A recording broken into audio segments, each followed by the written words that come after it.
Chapter 110. Gu Mingming could not stand the torment and screamed in fear, "Leader, save me!" Before she could finish her sentence, she had already fallen into an embrace. Her pale face was pressed onto Elvis's chest, and she tilted her head to listen. His strong heartbeat calmed Gu Mingming's flustered emotions, but it could not suppress her urge to vomit. Unfortunately, there was not much food in her stomach. Gu Mingming did not vomit anything after retching twice and collapsed weakly in Elvis's arms. Damn it, she really did not expect that after avoiding the Happy Valley in Disney, she ended up on an exciting roller coaster ride in the ancient wilderness, and it was the kind that did not even have a seatbelt. Gu Mingming felt as if she had a serious illness and did not even have the energy to scold anyone. Elvis looked at Gu Mingming and felt a little heartache and helpless. He gently cupped her little face and said, "No one has ever brought back so much yellow gravy, but you only brought Colin, Oakley and Bode, and you did it. Looks like I have to give up the title of the #1 warrior of Saint Nazir to you." Chapter 111. Gu Mingming sighed in resignation and said, "Are you itching for a beating?" and threw me up because of this. Pulled Sandy behind her and frowned. Swept across the group of males who were still unable to calm down from their excitement and Nina had suffered at Gu Mingming's hands before, so why would she go against her? Gu Mingming felt really helpless. Gu Mingming was not Sandy. Why did these people always go crazy because of some random things? Even if just some males in her family, why did they have to go crazy? They would not be a match for those two Buddhas. Why did she feel that the way those males looked at her was not right? And she pretended to be innocent. It felt like I didn't do anything. They wanted to eat her up. Didn't you ask everyone in the tribe to come to the stream for a meal? Elvis patted Gu Mingming's back lightly and said, "If you want to eat, just to be your partner. Why did you bully Sandy?" Pride. Gu Mingming did not believe that Sandy would just stand there and cry to kill herself if Nina did not bully her. She had just told Leah clearly that she did not have the intention to become partners, but she had forgotten that Elvis still misunderstood. What did I do to her? I treated you as my leader, but you wanted to sleep with me? Sandy with her chubby chin. Gu Mingming wanted to explain but was interrupted by Leah. Gu Mingming then turned around and held into Sandy's little ear at a volume that only the two of them could hear.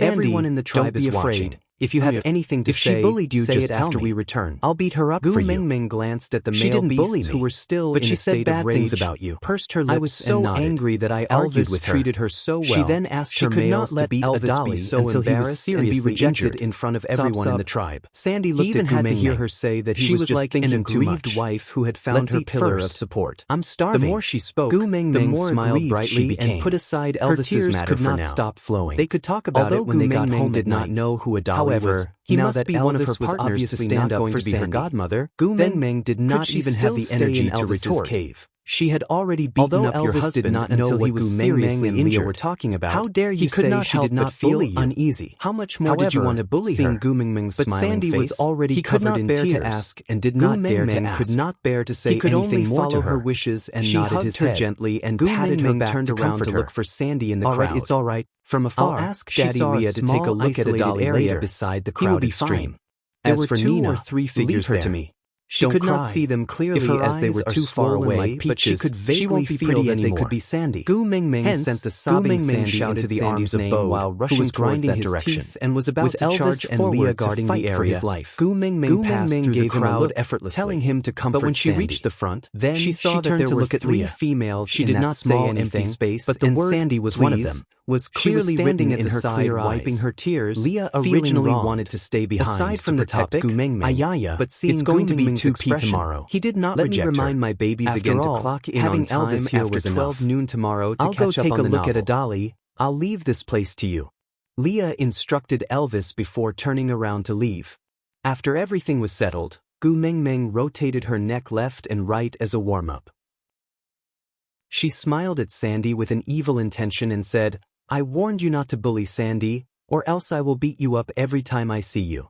Is your IQ really lacking, or do you not put me in your eyes at all? What are you doing?" Nina had seen Gu Mingming's little fists before. Although they looked light, it was still very painful to hit. "What am I doing? Of course I'm fulfilling my promise. If I don't beat you up today, others will think that I'm untrustworthy." As Gu Mingming said, she pounced towards Nina, looking like she wanted to tear her into spicy strips. She was like a wild cat that had gone mad, wild and dangerous. Even the males at the side who did not dare to intervene in a female dispute broke out in cold sweat, muttering to themselves, "Why didn't this Nina learn her lesson?" Why did she have to offend her? She was the Gu Mengmeng who could snatch the yellow gravy from the yellow needleworm and come out unscathed. Aside from the topic, today was the day of PK. The 2 sessions in the morning would be updated as usual, and the 3rd session would be updated at 2 p.m. Starting tomorrow, Chapter 1, 8:30, Chapter 2, 9 o'clock, Chapter 3, 9:30. Those little babies who have not clicked on favorites, remember to do so and be more proactive in leaving comments. Chapter 112. You can't hit me. Nina pulled one of her partners over to block in front of her. Only then did she have the chance to finish her sentence. I'm pregnant and I'm definitely pregnant with a little female. If you hit me now, even if you're the most beautiful woman in the tribe, Elvis will not side with you. Gu Mingming's hand froze in midair and 10,000 beasts were galloping in her heart. She knew Nina was a pervert, but she didn't expect her to be this pervert. Do you think I'm a fool? You weren't even pregnant when I hit you 2 days ago, and now you're pregnant in the blink of an eye. Gu Mingming remembered that she had punched Nina's stomach on the platform of the deity's punishment. If she was pregnant, that punch would definitely be enough to cause a miscarriage. But she was perfectly fine that day, and now she was pregnant after a night's sleep? Do you think you're Miyu? You can even get pregnant in a dream? I'm pregnant. Nina's face turned red and she was determined not to admit it.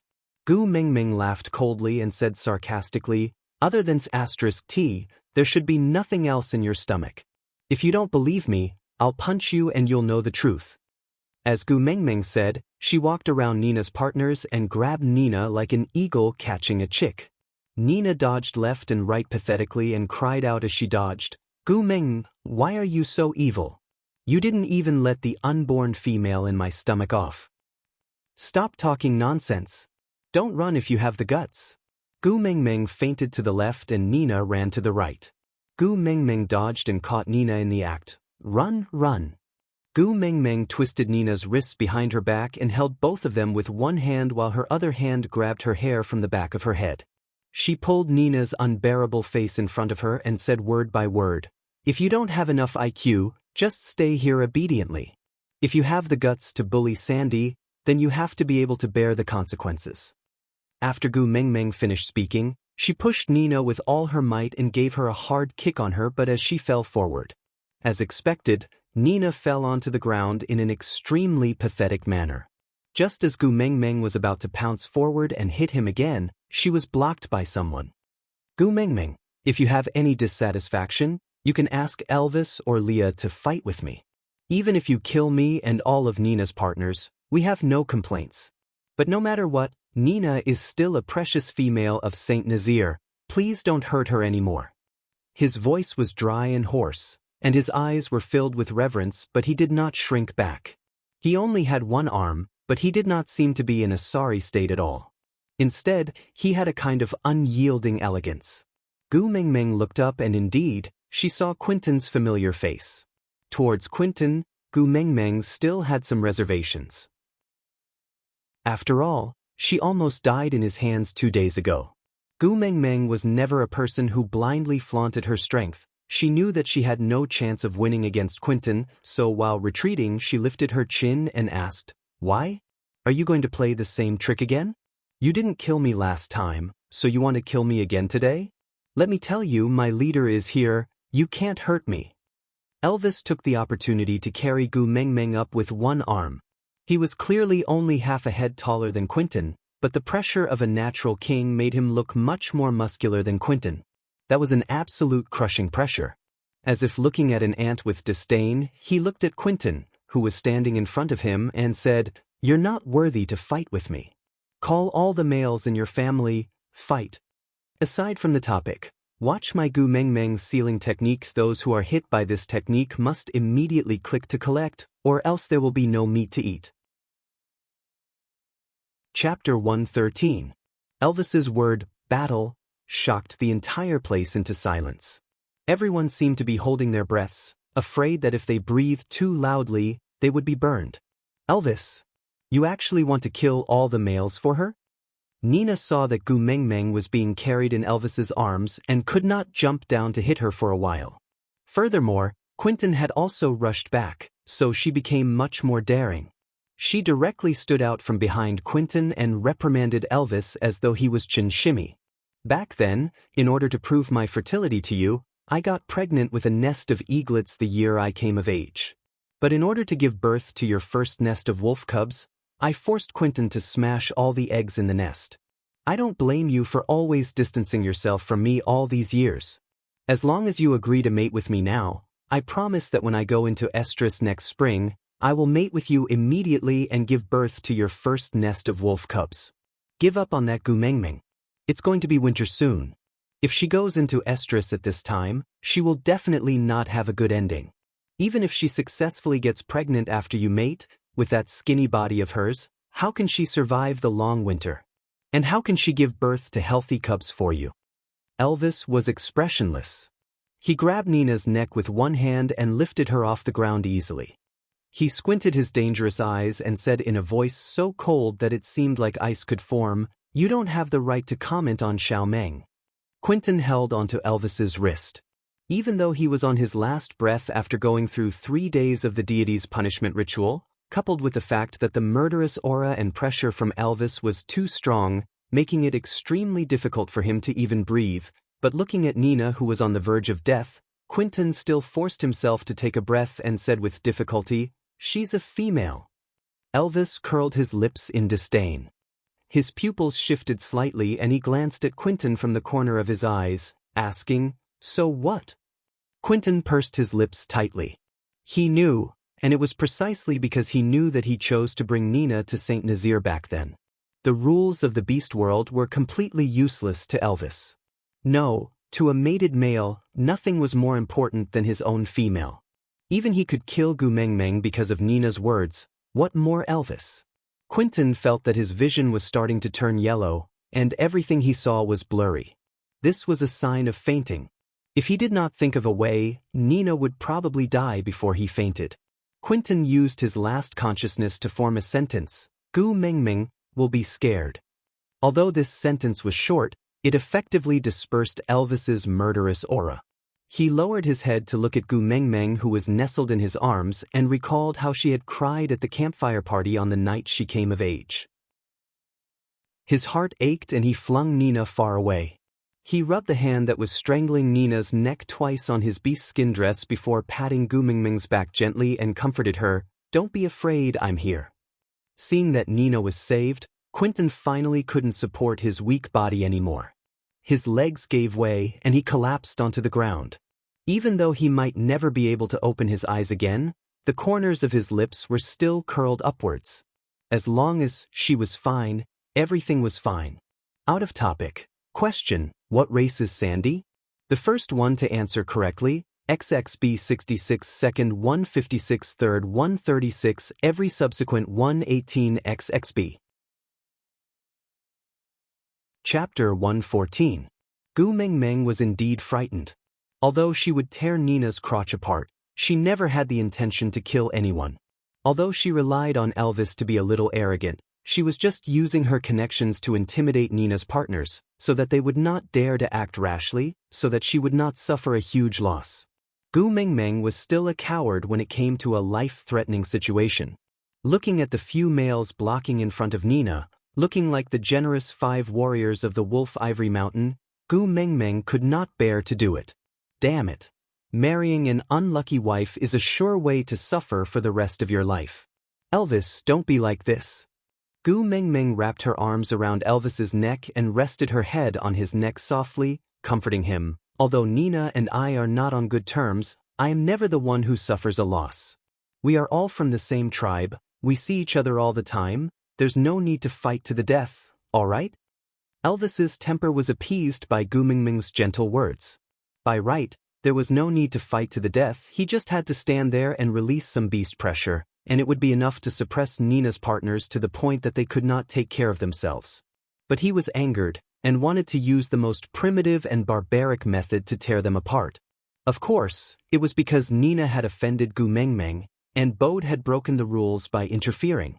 But on a deeper level, he could not deny that Gumengmeng's hesitation and Li's ambiguous "we'll talk about it when we get back" made him feel uneasy and frustrated.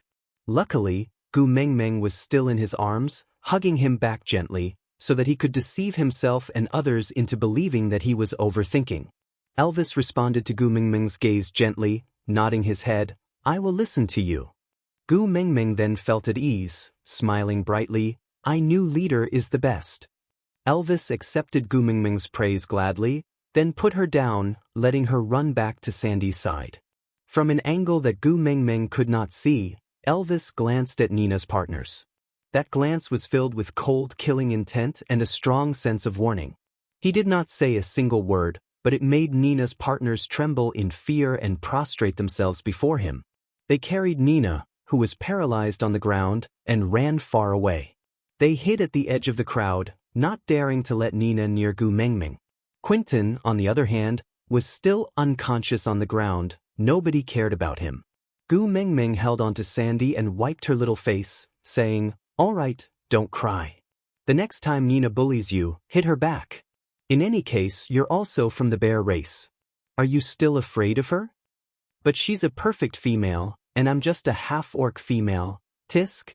If you continue like this, I will be angry."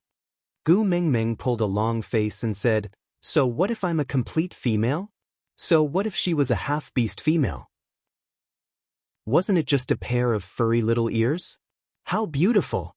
She wanted it, but she didn't have it yet. You don't even know how much I like your little ears. If they grew on my head, I would be so beautiful." Sandy touched her ears. For the first time, she didn't feel inferior when she touched them. Instead, she felt a sense of warmth. "You really like them?" "Of course I like them. These are Sandy's little ears, my favorite part of Sandy." Sandy blushed and nodded her head in reply. "I also like Gu Mengmeng the most."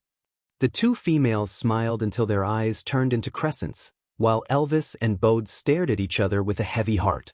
They liked each other the most. Then, what should they do? Aside from the topic, today's small question: Gu Mengmeng transmigrated to the beast world because she wanted to get close to a heartthrob senior. May I ask, which club senior is this heartthrob from? Reward policy: first place 68xxb, second place 58xxb, third place 38xxb. Other participation prizes 18xxb. Note: this activity is limited to the little darlings who left comments in Xiaoxiang Academy. Because on other platforms, Giner does not have a backer and cannot set up any rewards. Chapter 115. Gu Mengmeng and Sandy held hands as they walked towards the main fire, with Elvis and Bode following behind them. When they passed by Quentin, Gu Mengmeng paused and turned back to ask Elvis, "Didn't Nina's partners bring Quentin along with them?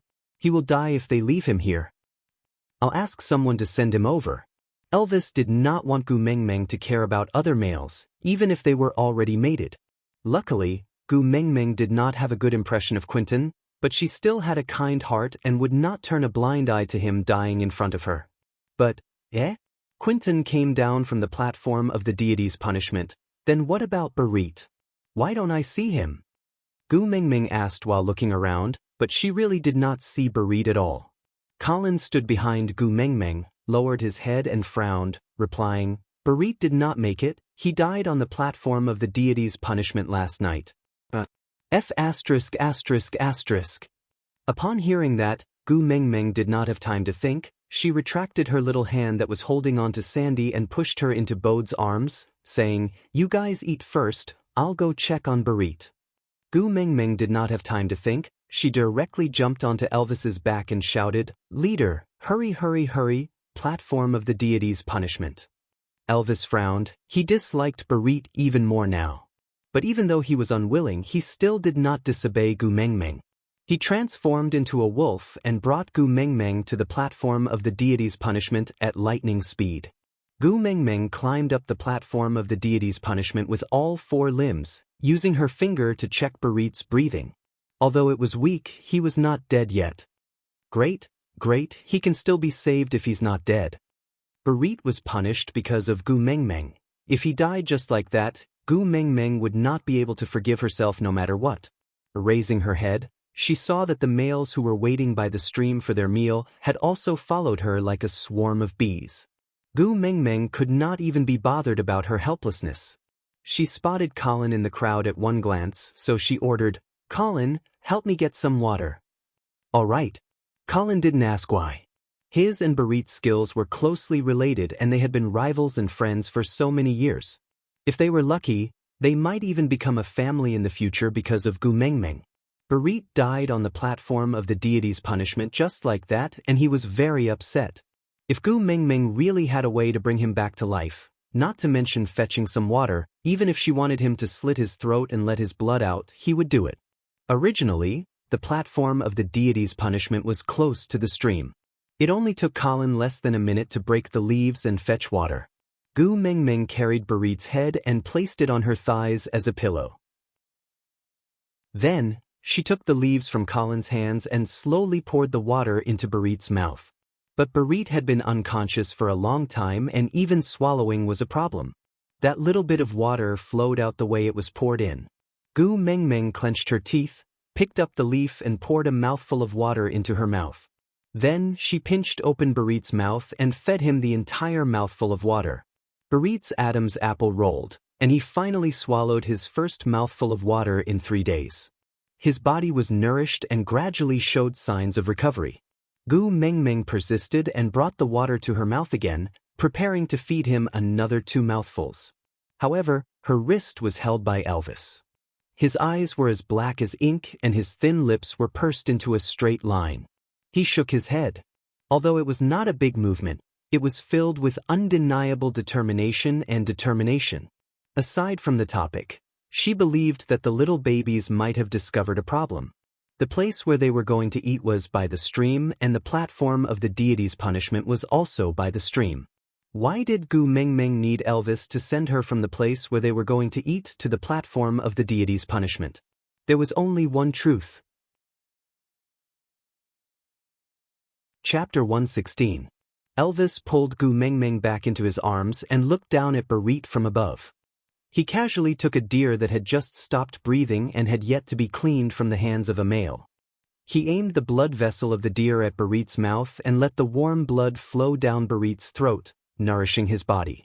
Barit rolled his eyes and forced his dry eyes open. When he saw that figure in a hazy state, the corners of his lips could not help but curve upwards. "Gu Mengmeng, yes, I'm here." Gu Mengmeng wanted to struggle out of Elvis's arms, but Elvis's arms did not budge at all like they were made of steel, not letting her struggle at all. Gu Mengmeng had no choice but to give up struggling. She stared at Barit helplessly and said, "Why are you so silly? I told you to kneel for 3 days and 3 nights, and you're really going to kneel?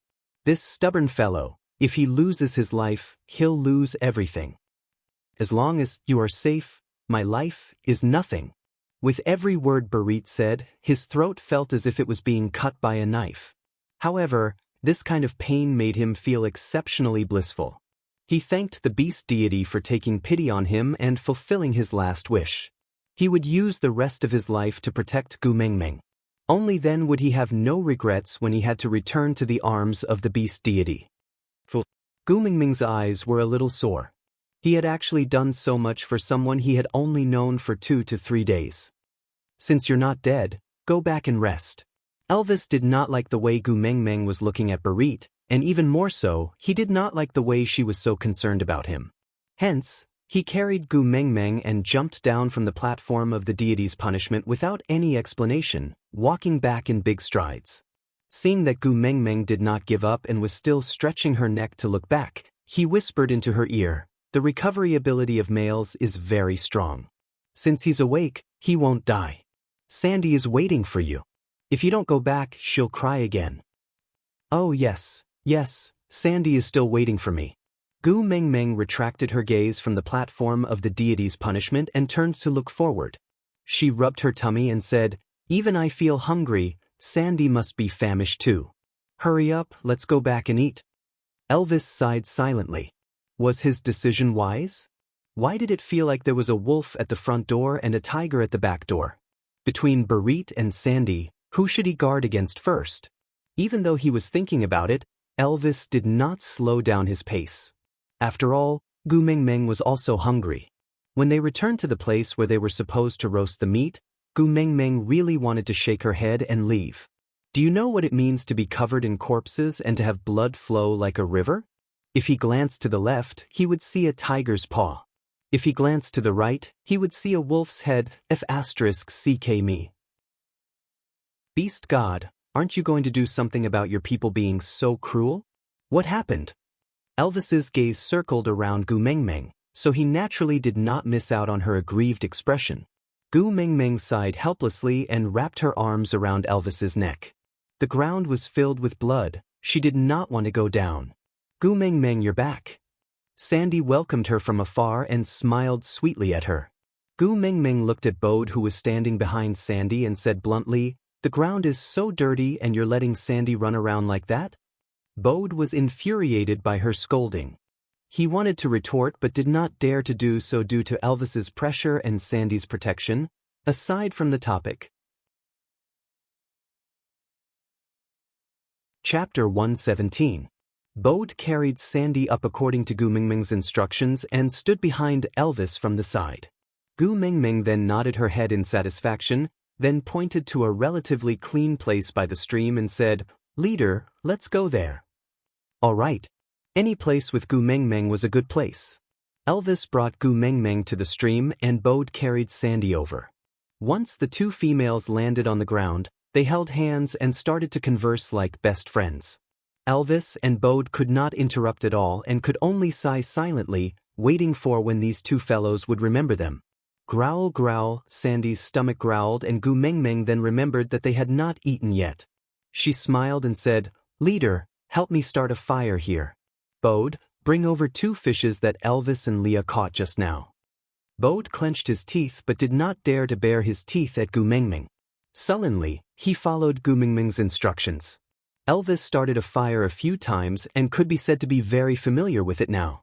Not long later, a small, warm fire was started. Gu Mengmeng took over the big fish that Bode brought over and used a thin stone she picked up from the river to scrape off the fish's scales. She borrowed Elvis's sharp claws to cut open the fish's stomach and took out all the internal organs before throwing them away. Then, she washed the fish in the stream and used the branches that Elvis had prepared earlier to skewer the fish using the cross-fixation method and roast it slowly over the fire.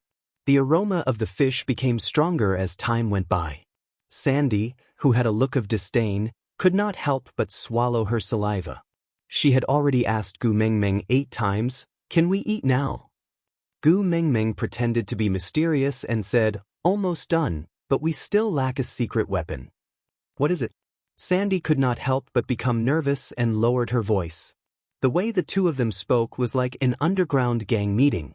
However, to males with exceptional hearing, they really did not need to do so because they could still hear clearly. Gu Mengmeng hooked her finger and asked Sandy to come closer. Sandy naturally did as she was told. Gu Mengmeng whispered into Sandy's ear, "Yellow gravy." Sandy had thought that Gu Mengmeng wanted the yellow gravy to roast the rabbits.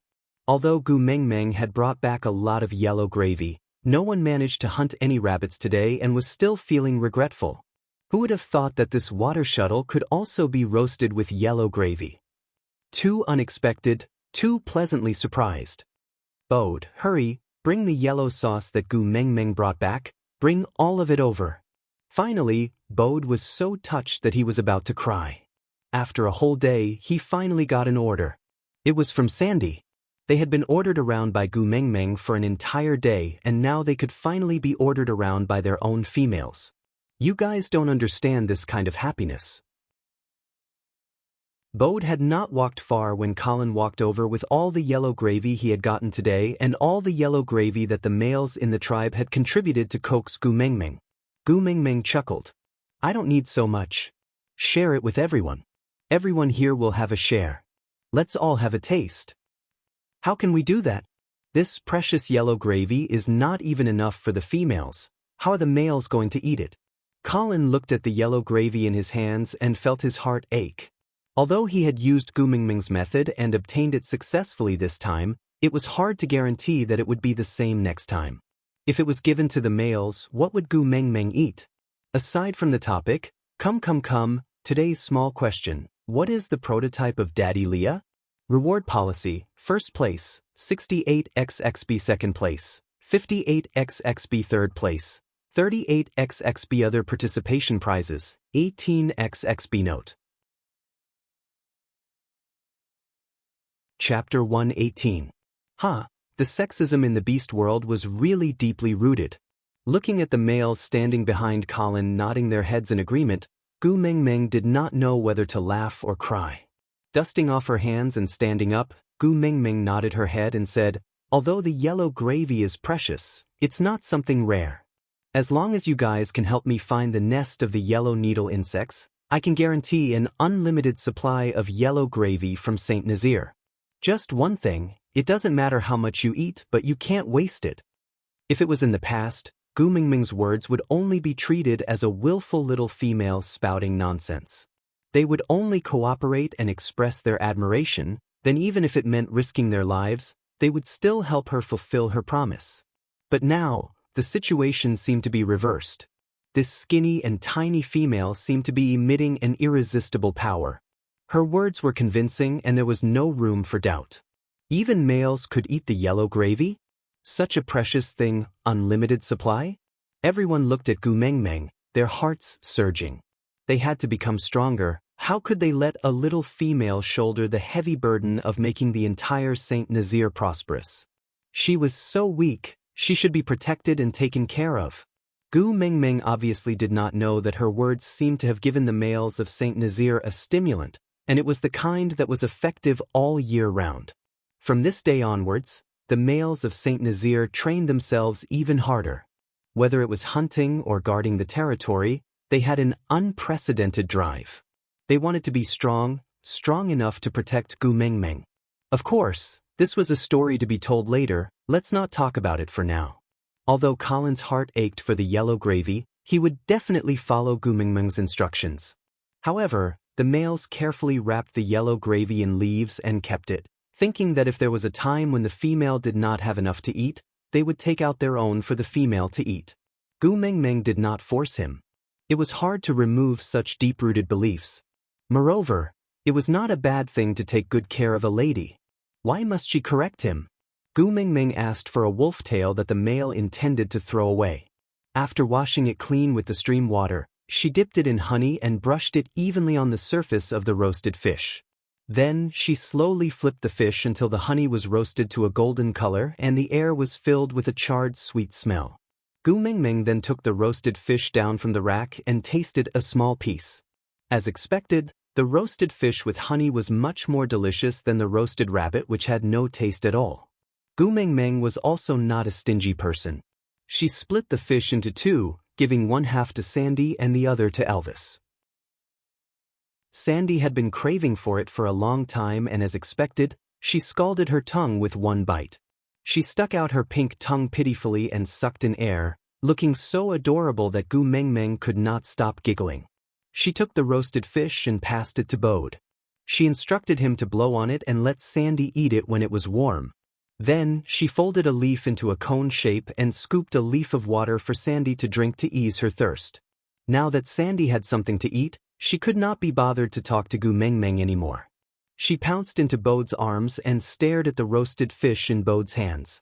Gu Mengmeng could not be bothered to criticize Sandy for forgetting her friends. She returned to Elvis's side and sat down obediently, preparing to roast another fish for herself. But before her little hands could touch the second fish, Elvis handed over a small piece of fish meat from the side. "I blew on it, it's warm." Aside from the topic, Gu Mengmeng, weak? Needs to be taken care of? Who are you talking about? The author, I'm talking about you. Gu Mengmeng grabbed the author's collar. I'm the one who knocked Nina down with one punch. You're saying I'm weak? The author shrugged helplessly. They eat tigers, cheetahs and any wild beast that can eat you. In the food chain, they are at least 2 levels higher than you. You are not weak? Gu Mengmeng, F***K, what the F***K? Chapter 119. Gu Mengmeng felt a warmth in her heart. She opened her mouth with a smile and swallowed the fish that Elvis sent to her mouth.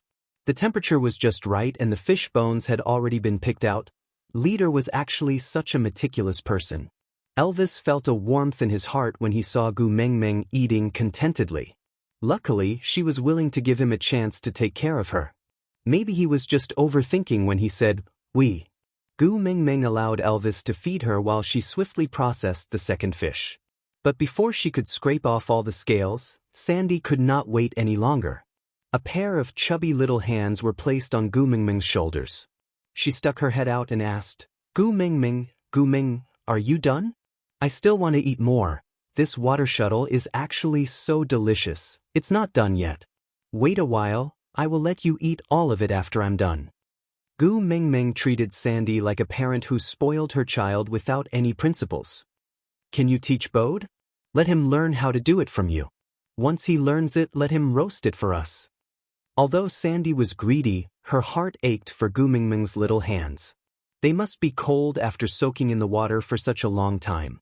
And even though this water shuttle became extremely delicious after being roasted by Gu Mingming's little hands, it still smelled terrible when processed. Just think about how other females were treated like their ancestors when they were in heat. But Gu Mingming, the first beauty of Saint Nazaire, was actually squatting by the stream to roast fish, and for her to eat. Sandy felt more touched the more she thought about it. She pounced onto Gu Mingming and hugged her tightly. Her furry little ears twitched continuously. She said with a naive expression, Gu Mingming, if only you were a male. Then I would definitely mate with you and never be separated from you for the rest of my life. Gu Mingming used her finger that was soaked in water to touch Sandy's little nose. She smiled and said, Yeah, if I were a male, I would definitely marry you. Sandy tilted her head and looked at Gu Mingming. What's that? It means partner. We call our female partner, wife, over there. Gu Mingming replied while brushing honey on the fish. You guys are so funny. The female partner is called wife, and the male partner is called father. Sandy blinked her big eyes and smiled innocently. Gu Mingming was speechless. She sneaked a glance at Elvis, who looked unhappy and hurriedly explained, Daddy means father, not male partner. Why is Leah your father? Sandy was even more confused. Speechless, Gu Mingming choked and asked the heavens, Come, this fish is ready. You eat it. Gu Mingming stuffed the freshly roasted fish into Sandy's mouth without any explanation, hoping to use food to shut this little ancestor's mouth. No, Board said he'd seen you do it twice and learned. You eat this one first, I'll wait for Bode to roast it. Sandy said as she pushed the fish back to Gu Mingming.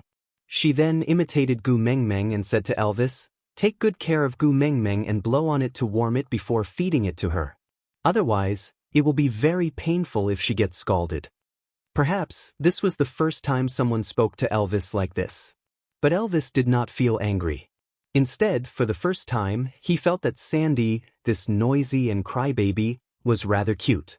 On the other hand, Sandy, who only dared to be a little presumptuous because Gu Mingming was around, felt her legs turn to jelly after she finished speaking. She turned around and ran back to Board's side to wait for the fish. Wife means female partner. Then, is the male partner called leader? Elvis's voice was as light as the spring breeze, but in Gu Mingming's ears, it sounded like thunder on the ground. Damn, how could she explain? Aside from the topic, replying to QQ reading Enough 2 Scarves, question yes, Gu Mingming's weight was 60 kilograms. The reference was the shameless author himself. I was 172 kilograms tall and 51 kilograms at my slimmest. My friends thought I was a drug addict when they saw me, so they dragged me along to preach the correct values of life. After that, I gained some weight and my weight was around 55 kilograms to 58 kilograms. Only then did I look more normal and my complexion became better. Chapter 120. Elvis looked at Gu Mingming's expression and already knew the answer. He could not hide his disappointment, but he could not bear to scold her, so he just pulled Gu Mingming into his arms and pressed his chin against her little head, asking, Then, what do you call your male partner over there? Gu Mingming shrunk into Elvis's arms like an ostrich and answered guiltily, Hubby. Good girl. Elvis's lips curled into a sly smile. Say that he was lying to himself, say that he was burying his head in the sand, but at the end of the day, he had heard that title from her mouth with his own ears, hadn't he? Gu Mengmeng blushed. Damn, Leader's tricks were as deep as the ocean. She was tricked by Elvis once again. Didn't they all say that foxes were the cunning ones? Why was it that Leah did not trick her, but Elvis was the one who made her speechless and even felt a little excited? Just as Gu Mingming's little heart was beating wildly, she heard Sandy calling out her name in a wrong tone. Gu Mingming. Gu Mingming peeked her head out from Elvis's arms to look at Sandy, only to see her looking at her with a wronged expression, looking extremely lovable. Gu Mingming took the opportunity to jump out from Elvis's arms and walked to Sandy, holding her little hand and asking, "What's wrong?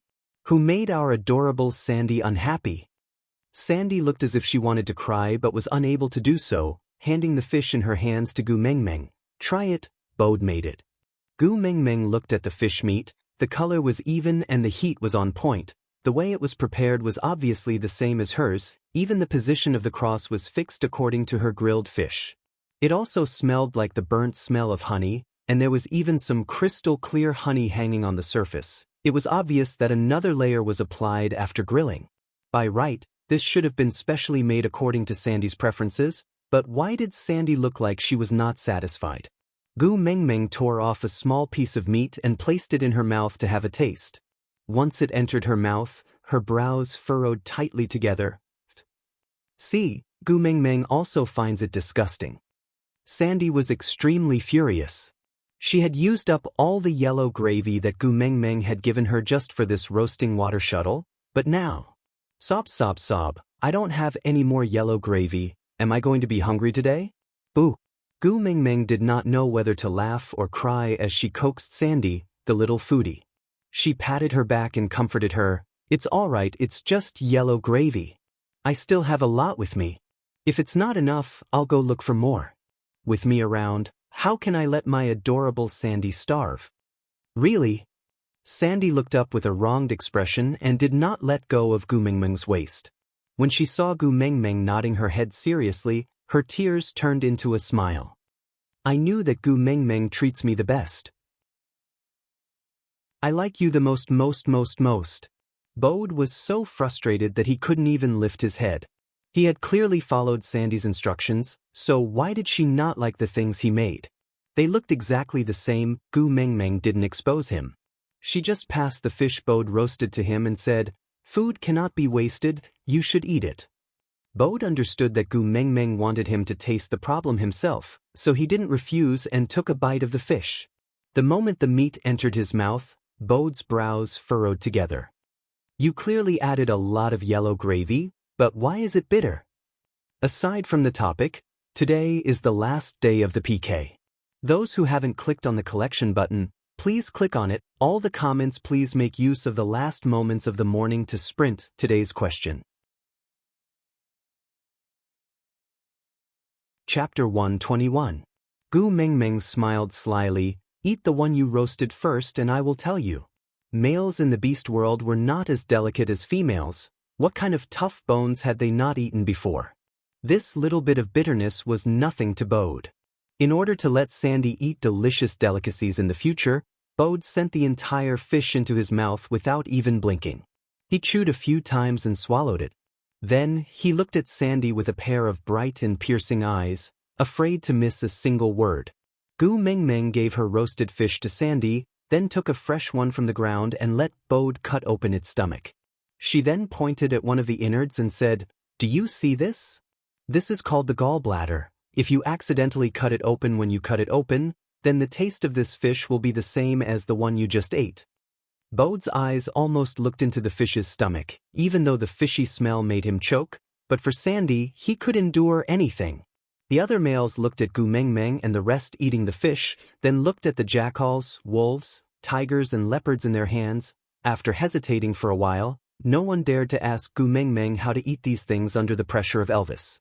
Thinking about how Gu Mingming said not to waste food, the males skinned their prey and ate it raw according to their usual habits. They looked at Gu Mingming while eating. It tasted better than usual even without any processing. But this made Gu Mingming pitiful. A bunch of beasts looked at her with green eyes while chewing on the tiger's head and wolf's claws. Their blood-red tongues licked their lips from time to time, scaring Gu Mingming so much that she almost ran away. Gu Mingming, who was shivering, leaned into Sandy's arms and buried her head into Sandy's shoulder to seek comfort. I will never ask everyone to gather for a meal again. Their table manners are too scary. Sandy shook her head and said, I will never invite everyone for a meal again. Sandy looked around while eating the roasted fish, saying emotionlessly, Isn't this how males eat? The males at my place don't eat like this. Gu Mengmeng wanted to cry but had no tears. Gu Mengmeng, tell me about your place. Sandy was extremely curious about Gu Mengmeng's previous tribe, so she touched the honey on her mouth and looked at Gu Mengmeng seriously as she requested. Yeah, sure. Gu Mengmeng thought for a while. She was a girl and there were only two topics that were easiest to talk about: love and shopping. Looking around, he realized that there wasn't even a small town store. Shopping was out of the question. There was definitely no common topic, so he decided to talk about love. So Gu Mengmeng cleared her throat and started to tell Sandy about Korean dramas. Of course, she automatically replaced the male and female protagonists in the story with male and female, and the story she told originated from Descendants of the Sun. Gu Mengmeng held Sandy's little hand and looked into her eyes with deep affection. She asked in a tender voice, Regarding kissing you without permission, should I confess or apologize? Sandy clasped her hands in front of her chest and took a deep breath. She shrugged her round little shoulders and nodded like a chick pecking rice. She wanted to express something, but she realized that her vocabulary was limited by her imagination. This is too much. How can you kiss a female without permission? Moreover, he actually left the female alone at the rendezvous. This kind of male is too useless. Before Sandy could arrange a word to express the emotions in her heart, the meal had already been finished.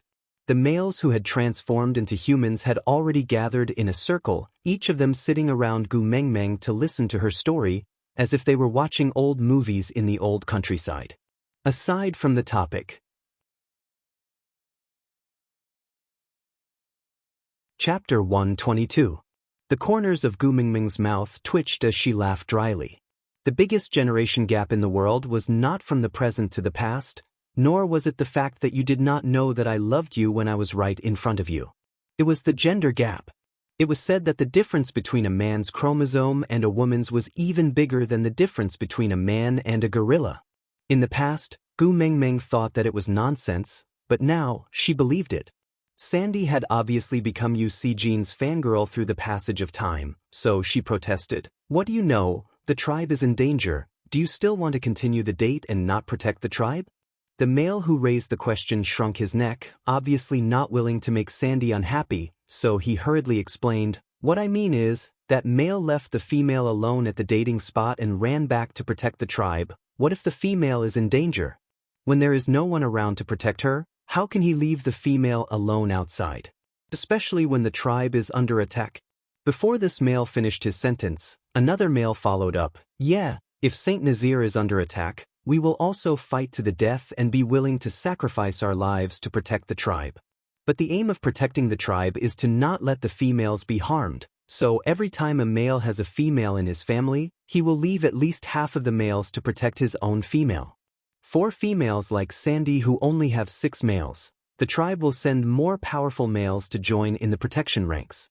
Leaving the female alone in a dangerous environment, this male really should not have done it. Hearing that, Sandy was also a little confused. She turned around to look at Gu Mengmeng and asked, Then why did you see Jean leave Kong Myeon alone? Could it be to protect the other females in the tribe?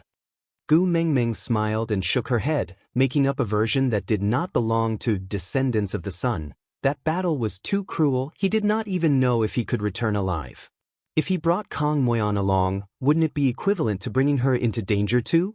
Instead of dying together, wouldn't it be better to let one of them escape and survive? This question caused the entire place to sink into silence. This seemed to be a question that they had never thought of before because the rules in the beast world were very simple. Attack or defend, win or lose. There was only life and death, success or failure. There was no option to send the females away first. But if they really met an opponent with a great disparity in strength, and even Elvis and Leah could not withstand a single blow from the enemy, then they could send the tribe's females away first, and come back to fight with their lives on the line, buying more time for them to escape. As long as they could escape to any tribe, they would be well taken care of. Though if Elvis, however, felt a tug in his heart. He pulled Gu Mengmeng back into his arms and said in a voice dripping with blood, "The reason why you're still not announcing your first partner is because you're waiting for him to come back, right?" Gu Mengmeng's spine stiffened, completely unable to keep up with Elvis's pace. "Your original tribe met with a strong enemy. In order to protect you, he sent you away first and let you escape alone, while he went back to delay the enemy to buy time for you. That's why you appeared in that pond alone and was met by me, right?" Elvis did not even dare to look at Gu Mengmeng's eyes. His heart was in so much pain from being torn apart. It had nothing to do with jealousy, nothing to do with family status, it was just that his heart ached for her to encounter such cruelty in her original tribe. Aside from the topic, this is the last chapter of the PK period. The PK will end this afternoon. Once the results are out, I will immediately share the results with everyone through the author's post. No matter what, thank you all for your support along the way, helping me to comment and come up with questions for the past few days. It's been hard on everyone. Chapter 123. This is what you wanted to tell me just now, right? Elvis pressed Gu Mengmeng against his chest and hugged her tightly. He felt that this was the only way to soothe the burning pain in his chest. "It's all right. From today onwards, I will protect you and take care of you. I will not let you suffer any harm, even if I have to sacrifice my life. One day he comes, I can give up the position of first partner to him." Gu Mengmeng did not know whether to laugh or cry. She did not expect that one day, she and Yu Xijin would form a couple. This was simply a beautiful bubbling joke. No, leader, you've misunderstood. This is someone else's story. I've already said that the female lead is called Kang Moyeon, not Gu Mengmeng. Your understanding really makes one's heart ache. These few days, you looked like you had a lot on your mind. It must be because of this. Elvis's words were not a question, but a statement. In his heart, he had already confirmed that Gu Mengmeng was the female lead in the story she told. Especially when he thought of how she cried during her coming-of-age ceremony, he was even more certain that she cried then because the male called Yu Xijin did not come. If she really hoped that Yu Xijin would guard the tower for her, then the position of first partner would naturally not belong to him, Elvis. No wonder she had always been vague and refused to publicly acknowledge him as the first partner. So, this position was left for that person. The more he thought about it, the more Elvis's heart ached. He hated himself for not meeting her earlier. Why did he let that Yu Xijin snatch it before him? I swear, I'm really not Kang Moon. Although I know Yu Xijin, he doesn't know me at all. This is really just a story. If I'm lying, let the beast deity bring me away. Gu Mengmeng finished her sentence in one breath, then took a deep breath and said, "And leader, if you don't let go, my waist will be broken by you." Elvis then realized the strength in his hand and hurriedly let go of Gu Mengmeng. He frowned and said, "Let me see, are you hurt?" Gu Mengmeng's breathing was finally smooth. She held onto Elvis's arm and bent over to catch her breath for a while before saying, "I'm fine, luckily you let go in time." Elvis's brows formed a dead knot. Now that he knew that there was a strong opponent, he had to lose his sense of propriety and fear an enemy that had yet to appear. This was really not Elvis's style, but as it concerned Gu Mengmeng, he could not suppress the uncertainty in his heart. "It's okay, I was just joking. Look, I'm fine." Gu Mengmeng noticed his low spirits and patted his shoulders. "Leader, Yu Xijin really has nothing to do with me. Even if I know him, he has already mated with Kang Moyeon. There is a mountain range in the Himalayas between us. That is a gap that cannot be crossed. It is impossible for us to have any interaction in this lifetime, so don't worry about it. All right." However, Elvis's brows did not relax because of Gu Mengmeng's words. Instead, his ruthless aura lingered in the air. Even someone like Gu Mengmeng, who was slow to react, could feel a strong murderous intent. "Is it because he chose Kang Moyeon and abandoned you that you wandered alone in the dangerous forest?" Elvis only felt his heart tremble. If he had not found her in time, how long would she have to soak in that pool? What if she met a wild beast? What if she met a stray orc? The more he thought about it, the more terrified he became. Elvis clenched his fists tightly and said, "Where is he? I will kill him to avenge you." Aside from the topic, good news, when 2P was over. Next, it was time for the daily routine of stable updates and recommendations. Then, little babies who want to eat meat, please join the group. For 927797273 Clear Soup novel lovers, little pure babies who want a 1v1, please don't join. The taste in the group is a little heavy and may not suit you.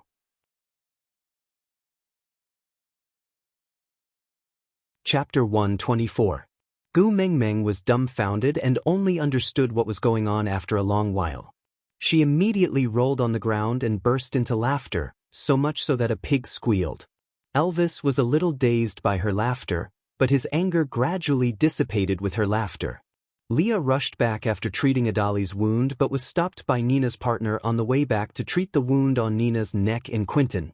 Leah could tell that Nina's injury was caused by Elvis at first glance. In the past, no matter how angry he was, he had never really hurt a female. This time, he was forced to the point that he could not hold it in anymore.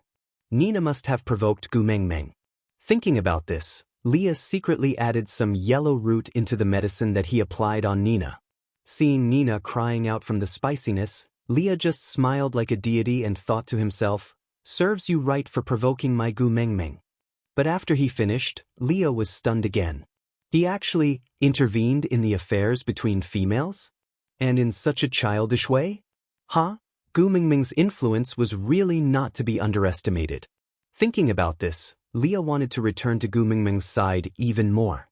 Even if they had not mated yet, his instincts told him that being by her side was his home. When he rushed back, he saw Gu Mengmeng rolling on the ground while laughing so hard that she could not straighten her back.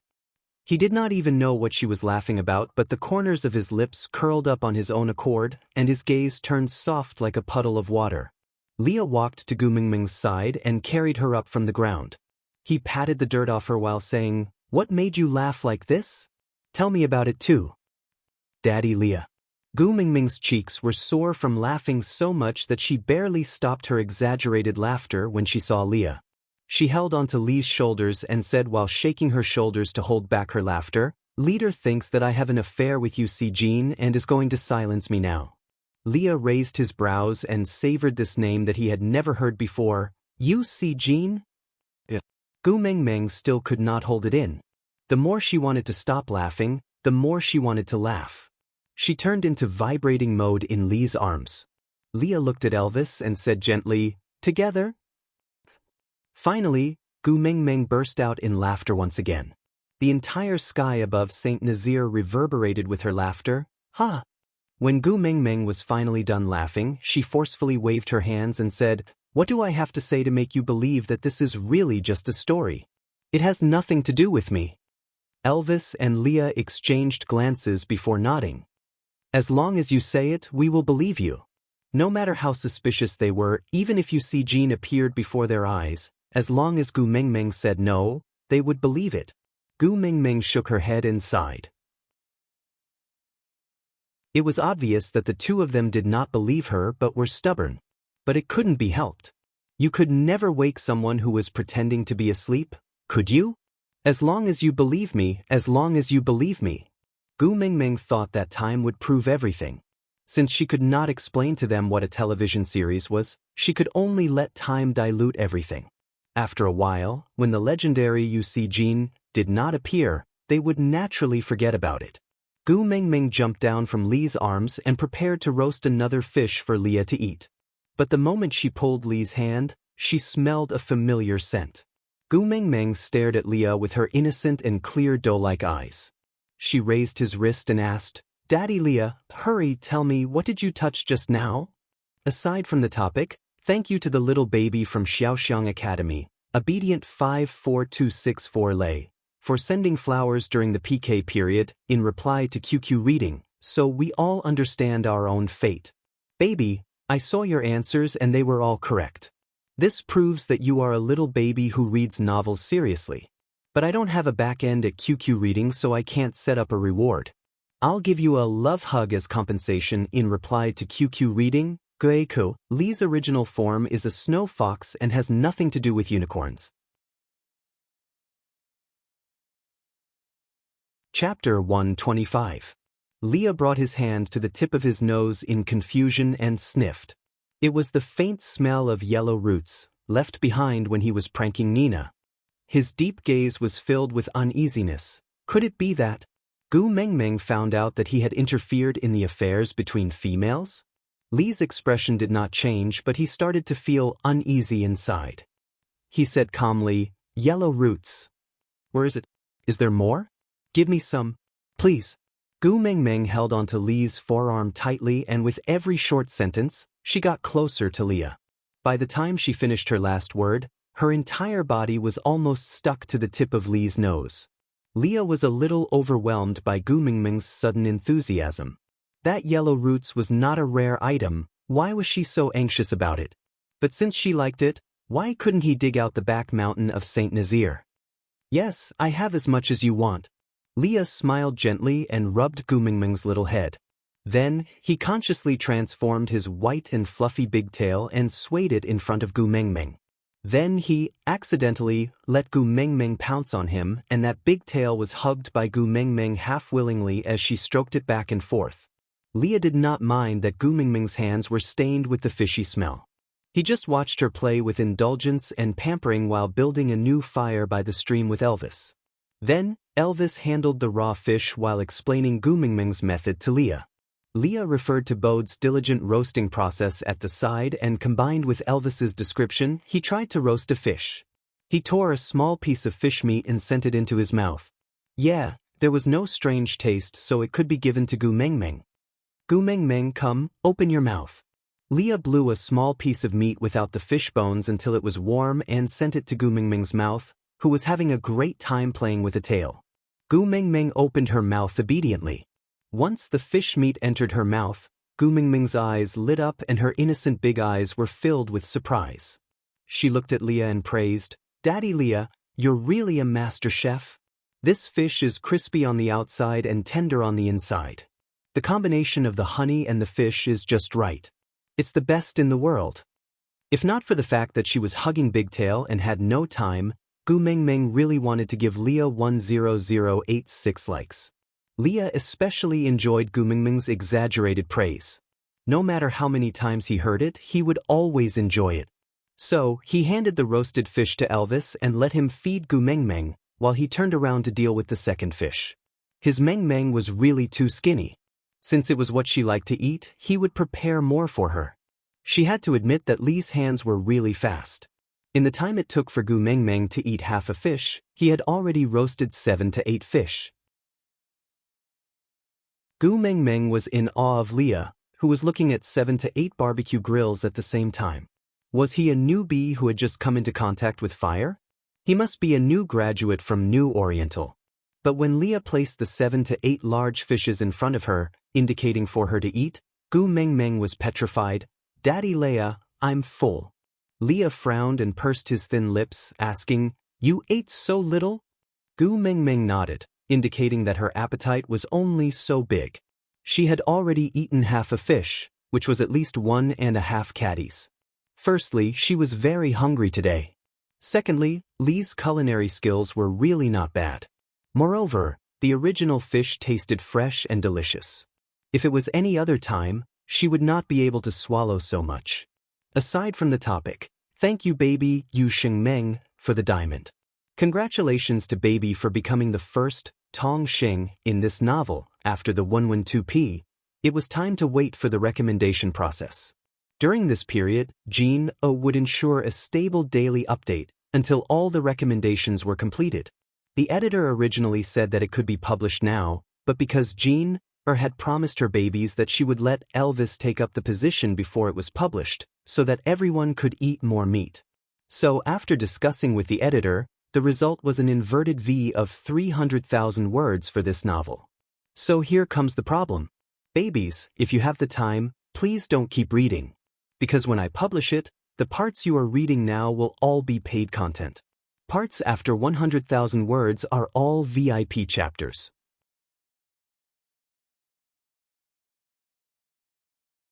Chapter 126. Leah did not force Gu Mengmeng and just said, "Then I'll bring these back and you can eat them later when you're hungry." Gu Mengmeng waved her hands and said, "No, no, no, the fish won't taste good when it's cold. You and Elvis have been taking care of me all this while and you guys haven't eaten yet, you too should eat it." Elvis and Leah looked at the fish and then at Gu Mengmeng, thinking that there were so many of these in the water that even if everyone in Saint Nazaire ate them together, they would not be able to finish them in 3 to 5 years. Although the yellow gravy was rare, Gu Mengmeng seemed to have a way to obtain it without bloodshed. Since Bode and Colin could help Gu Mengmeng get so much yellow gravy, it was even easier for the two of them. Since the ingredients were not rare, they did not reject it. The two of them ate the few big fish and exchanged their thoughts while eating, discussing how to improve next time. Gu Mengmeng's tummy was already round, so she clapped her hands and went to play with Sandy. It was not difficult to find Sandy among the crowd. After all, other than Nina, who was thrown out by Elvis, there were only Gu Mengmeng, Nina and that unknown female left in Saint Nazaire. Disregarding the unfamiliar female, Sandy had always been on good terms with Gu Mengmeng, and Bode also wanted Gu Mengmeng to teach him how to roast fish, so their fire pit was not far from Gu Mengmeng. When Gu Mengmeng came to Sandy's side, she saw a sullen Sandy and a badly battered Bode. One was pouting unhappily, while the other was circling around the fire with a face full of soot and soot. "What's wrong?" Gu Mengmeng sat beside Sandy and asked. Sandy twitched her lips and said, "I'm hungry." Gu Mengmeng turned to look at Bode, who had been busy all this while, and asked, "How long has he been like this?" Sandy replied, "He has been like this since just now, but not a single water shuttle can be eaten." Gu Mengmeng, "I'm so hungry. Can you roast another one for me? Just one." Gu Mengmeng rolled up her sleeves and was about to agree when Leah carried her up and said, "Gu Mengmeng is also a female and needs to be taken care of just like you. If you're not satisfied with Bode's skills, you might as well give other males a chance." Once Leah finished speaking, the surrounding males hurriedly offered their treasures. "Sandy, why don't you try what I roasted?" Leah did not say anything more and just carried Gu Mengmeng towards Elvis's cave. After walking for a certain distance, he then said, "If Sandy becomes more and more reliant on you, it will not be a good thing for her." "Why?" Gu Mengmeng was confused. "Isn't it just a fish? It's not a big deal if I roast it for her. I can't let her starve. After all, she's a precious female. The way you make food is very special. To learn it requires time and talent. Bode and the rest obviously don't have this talent. But if Sandy becomes picky because of your food, and Bode and the rest can't make food as delicious as you, do you want to keep preparing food for Sandy?" Lee's voice was very gentle, with the effect of comforting her. Gu Mengmeng did not reject Lee's words, but the thought of Sandy's aggrieved look made her heart ache.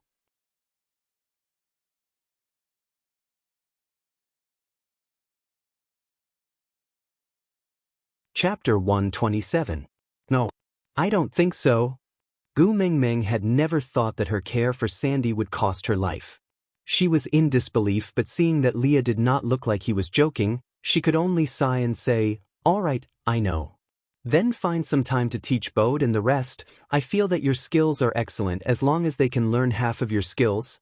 Oh no, as long as they learn 30% of your skills, Sandy would not have a stomach ache." Leah smiled and nodded, agreeing to it.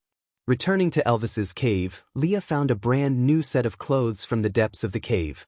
"The one you're wearing is dirty. Take it off and change into another." Gu Mengmeng lowered her head to take a look. She was indeed covered in fish scales. She did not need to sniff closely to smell the fishy smell. Even she could not stand it, not to mention Elvis and Leah, who had an extremely sensitive sense of smell. Gu Mengmeng laughed awkwardly, took the new clothes from Lee's hands and looked at it. Another new one?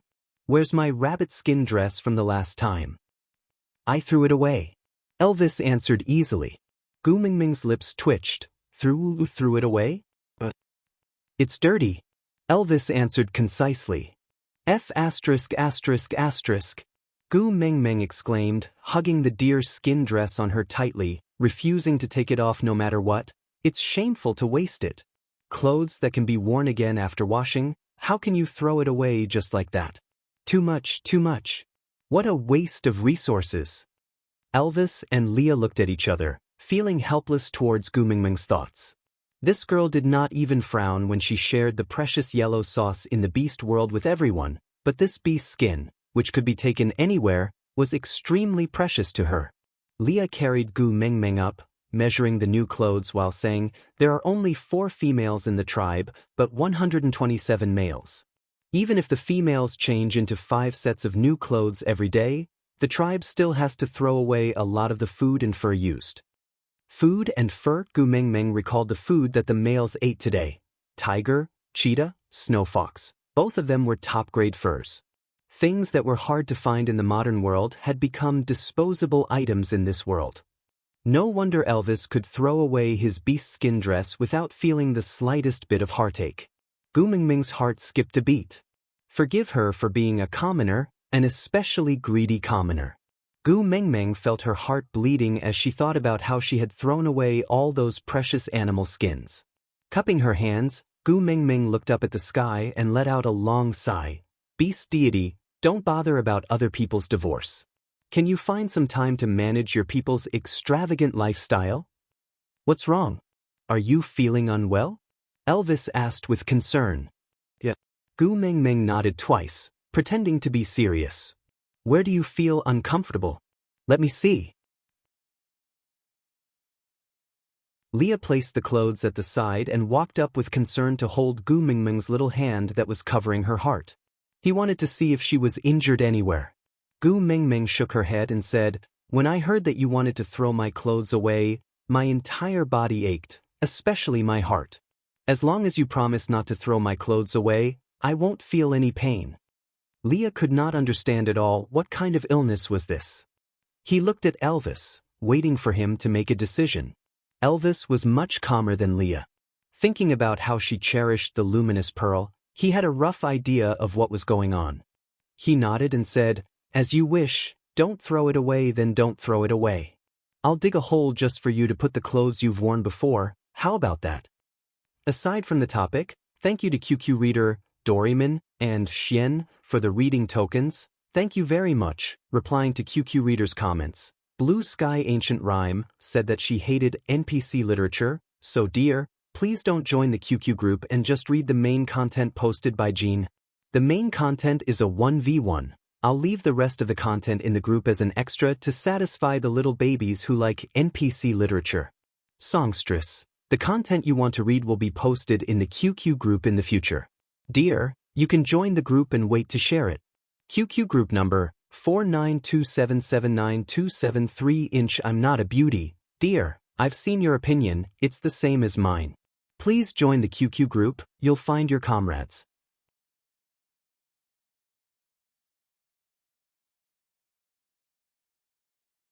Chapter 128.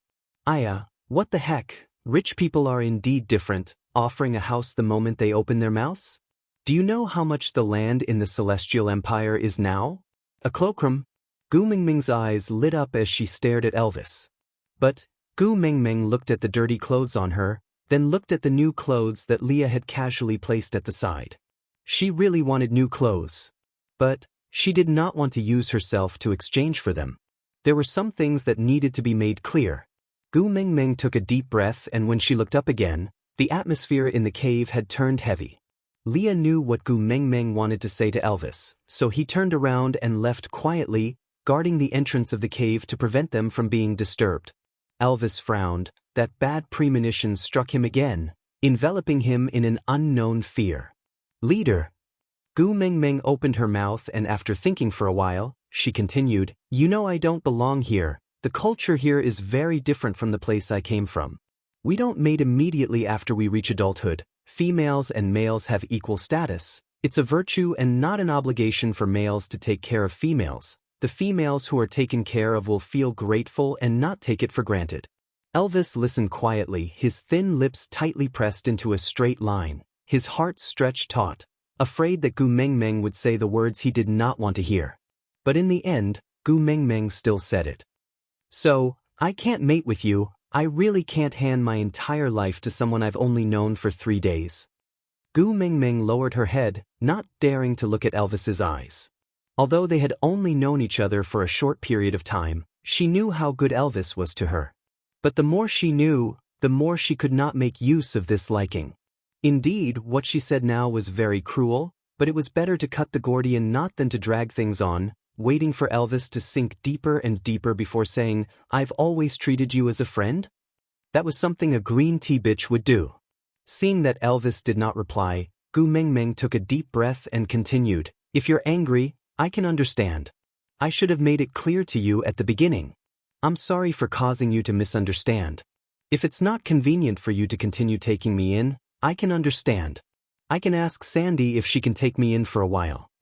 Elvis did not say anything, but just pulled Gu Mingming into his arms and locked her tightly, not leaving any space between them. Just now, Elvis had truly experienced the pain of a blunt knife digging into his heart. Gu Mingming's words tore at his heart, making him remember the feeling of losing her with every inch of his flesh and blood. It was so painful that he couldn't breathe. It was so painful that he didn't even have the strength to shout, "I'm in pain." Elvis could not think of anything else. He only knew that if he did not hug Gu Mingming in his arms, the invisible wound on the left side of his chest could take his life. "Elvis, you're hurting me." Gu Mingming could empathize with how upset Elvis was feeling because his hug made her feel the same way. His heartbeat was clearly transmitted to her through his clothes. Every single one of her senses was telling her that she had done such a cruel thing, so much so that Gu Mingming felt an extremely strong sense of guilt, as if she did not reject Elvis, but rather abandoned him, the kind that abandoned him after messing around with him. Aside from the topic, "Elvis, Gu Mingming, why did you reject me? I provided food, lodging and play with you. I'm handsome and handsome. Why did you reject me? Gu Mingming, your thinking is very dangerous." "Elvis, why?"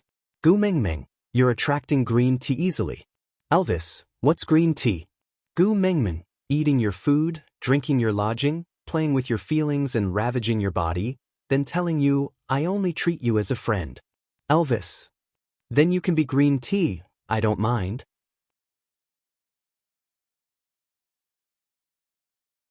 Chapter 129. Elvis heard Gu Mingming's cry of pain, but he could not control his trembling arms. He did not dare to loosen even the slightest bit, afraid that Gu Mingming would disappear like a cloud of smoke, never to be found again. "Elvis." Gu Mingming could already hear the sound of her bones being hugged. She could not bring herself to criticize him, so she could only call out Elvis's name again. "Xiao Meng, don't leave me," Elvis said. Gu Mingming remained silent. How could she promise something she could not do? "I won't fight for the first partner position before you forget him. I don't ask for cubs, I don't ask for partners, I don't even want a title. I only ask for you to stay by my side and let me take care of you. Don't go, don't go." Gu Mingming paused for a while, before realizing that the him Elvis was referring to was probably Yu Jin. While feeling helpless, she also heaved a sigh of relief. Although he was a made-up character, he still solved her urgent problem. She would not be at a disadvantage if she paired up with Song Joong-ki. Since Elvis was sure that she could not forget her old love, and promised not to XXO with her before she forgot him, then as long as Elvis's feelings for her faded, he would naturally give up on the thought of mating with her. Men, aren't they all like that? How much infatuation could they have? Thinking about this, Gu Mingming squeezed her eyes hard to make herself look like she was about to cry, pretending to be hurt. "All right, before I let him go, you can't force me. As long as you do what you say, I won't leave." "Really?" Elvis used his height advantage to pull his upper body back a little, lowering his head to stare into Gu Mingming's clear eyes, as if this was the only way for him to believe Gu Mingming's promise. "Not leaving." Gu Mingming nodded her head cautiously, then smiled in a comforting manner. "I just don't want to mate. Putting this aside, I still like Saint Nazaire very much. You and Leah treat me very well, and there's also the cute Sandy. I promised her that I would make all sorts of delicacies for her. If I leave just like that, she will definitely cry and say that I did not keep my promise. I can't bear to see my baby Sandy cry." As Gu Mingming said that, She pulled herself out from Elvis's arms and continued, "But, since I can't mate with you, I can't accept your care for nothing. There were things I could do in exchange for my food and a place to live. Freeloading is not my style." Elvis wanted to say, "It is enough that you can stay." But before he could open his mouth, Leah came in from outside and answered for Elvis. "All right, first teach me how you brought Barit back to life." Teaching me, the witch doctor of the tribe, would be considered a great contribution to Saint Nazir. In return, I, the witch doctor, and Elvis, the tribe leader, will be responsible for your food and daily necessities for the entire winter. How about that? Gu Mengmeng heaved a sigh of relief when she saw Leah. With only her and Elvis, the atmosphere was too awkward. Now that there was one more person, it felt much more relaxed. Smiling, Gu Mengmeng waved her hands and said, "How is it brought back to life? Barit did not die in the first place. He just fainted from dehydration after not eating or drinking for 3 days. He just needed to replenish some water and he would naturally wake up. But then again, Barit's body is really strong. He could actually walk after drinking a few mouthfuls of water. If it was us, he would have to stay in the hospital for a few days to recuperate." Aside from the topic, thank you for the tips from QQ Reading, Mo Shang, and Doryman.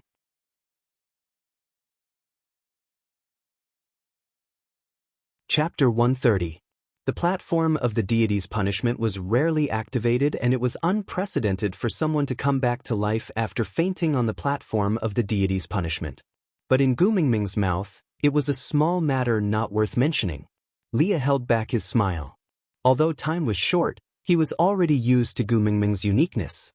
He just smiled and said, "All right, since you've already taught me, it counts as a contribution to Saint Nazir. Can you stay with a clear conscience now?" "This doesn't count." Gu Mingming shook her head and said, "This is just a simple basic knowledge. Using this sentence to exchange for a whole winter's food and lodging, this deal is too unfair. Such an obviously biased deal, even if you signed a contract, you won't be protected by the law, all right?" Leah did not understand what signing a contract was, and even more did not know what legal protection was. But he could roughly understand what Gu Mengmeng meant. It was a matter of course for other females to accept the care of males. Even if they were not their partners, they could still order them around easily without any return. In the eyes of females, ordering you around was already a huge favor. How could there be a need to talk about return? Ha, what a joke. And in the eyes of males, it was the same. Gu Mingming was, after all, different.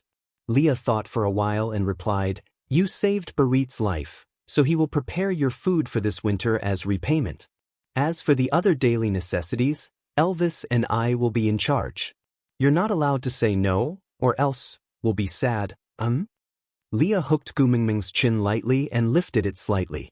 That charming yet seductive smile was so close to her that Gu Mingming swallowed her saliva. It was not Gu Mingming's style to disappoint a beauty. Moreover, Elvis and Leah would provide lodging and Barit would provide food. To a rookie in the wilderness like Gu Mingming, this was the basic guarantee for survival. Although it was too perfunctory to only use a sentence as a condition, but she could consciously do something to repay them, why did she have to make it so clear with words? Gu Mingming thought about it and nodded her head while squinting her eyes, saying, all right, I'll listen to Daddy Leah." Elvis, who was standing at the side, was expressionless. He felt very uncomfortable, not knowing if it was because Gu Mingming could not bear to part with Yu Si Jean, or because there was going to be one more Barit in this family. But he could still tolerate all this, as long as Gu Mingming did not leave. Elvis heaved a sigh of relief and nodded at Leah, expressing his gratitude with his eyes. Leah was clearly better at communicating with Gu Mingming. Leah returned a smile. Without words, they could clearly read each other's thoughts from their eyes.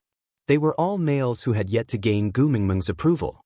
That unknown Yu Si Jean was obviously a strong opponent. At this time, they had to unite all the powers that could be united, so that they could make Gu Mingming stay when that male came looking for them one day. So, although losing Barit was a very unpleasant thing, it was better than letting Yu Si Jean snatch Gu Mingming away. However, Gu Mingming did not understand the meaning of the eye contact between Elvis and Leah. She just felt a sense of relief, as though a shackle had been removed from her body after she had explained everything clearly. Without any worries, she then noticed what Leah had been holding in his hand. Wasn't that what she wanted? "Daddy Leah, is this for me?" Gu Mingming asked, but she had already snatched the item from Lee's hand. She held it in front of her eyes and looked at it carefully. Then she brought it to the tip of her nose and smelled it seriously. She could not be wrong, she could not be wrong. This was exactly what she wanted. Aside from the topic, good news, I've received notification from the editor that this article will be PK on QQ reading from the 5th of December to the 8th of December. If we win the PK, we will receive more recommendations. So, Jintai Steel will add more updates to repay the babies for their support. Babies who are using QQ reading to catch up on the article, please do not read the article in these 3 days and catch up with the updates every day. And those recommendation tickets, the free ones, please give them to Jeaner. Thank you. If there are babies who want to reward Jeaner, please do so within these 3 days, because it will definitely affect the PK results. As for messages, I don't need to say it, right? If you love me, tell me loudly.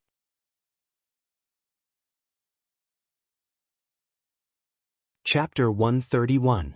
Leah looked at Gu Mingming's face that was full of curiosity and could not help but smile. His gaze was filled with tenderness as he replied, "Yeah, the scent you smelled on my hand just now was from it. You recognize it?" Gu Mingming grinned till her teeth could not be seen. She nodded and said, "Yes, of course I recognize it. This is Ginger." Ginger? Leah savored the word. Although the name was different, Gu Mingming did not look like she recognized it wrongly.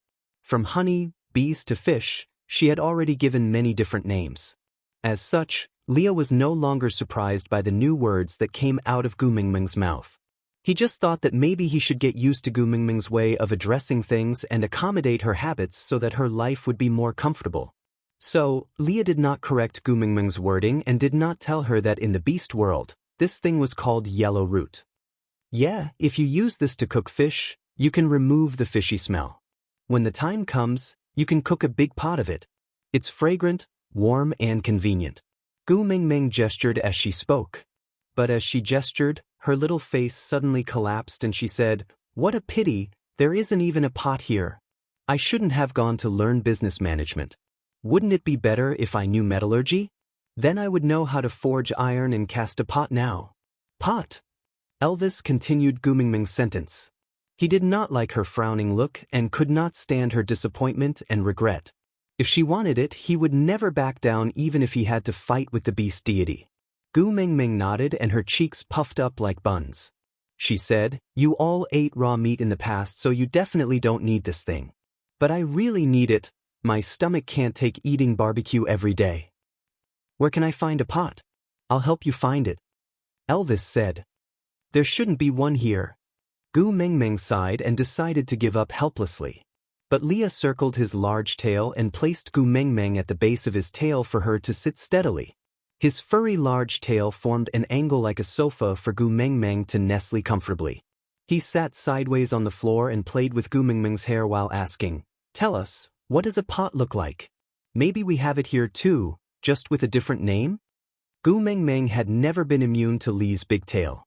Once she hugged his tail and stroked his fur, she basically did not think before speaking. She would answer whatever Leah asked. A pot is a container for cooking. It can be roasted over a fire. It's usually made of metal, but now, even if you give me a piece of iron, I don't know how to smelt it, so it's impossible for me to make a pot. Leah and Elvis exchanged glances, clearly not knowing what metal was. Elvis was confident in Lee's communication skills, so he did not interrupt and just stood quietly at the side, waiting for him to continue asking. Leah asked, "Other than iron, are there any other wok materials?" Gu Mingming thought about it seriously and replied, "There's also a stainless steel pot. Oh right, there's also a pot made of stone. The Koreans use it to mix rice. But we also need steel tools to cut the stone, so we can't make a pot without iron. Sigh, I've been eating barbecue every day, and my throat is starting to hurt." After Gu Mingming finished speaking, she pouted her lips to express her dissatisfaction, but there was nothing she could do. However, Elvis and Leah exchanged a look and both of them revealed a smile of tacit understanding. Aside from the topic, replying to QQ Reading Reader, little darling, forgive me for not being able to type out the emoji you used for your name, but thank you so much darling for writing the little drama for me. Reader 1 and Reader 2's conversation is very heartwarming. Thank you for your consideration. I might not be replying to your messages these few days, because I need to hurry up and prepare for the PK in the book city. If I write one more chapter now, I can write one more chapter later.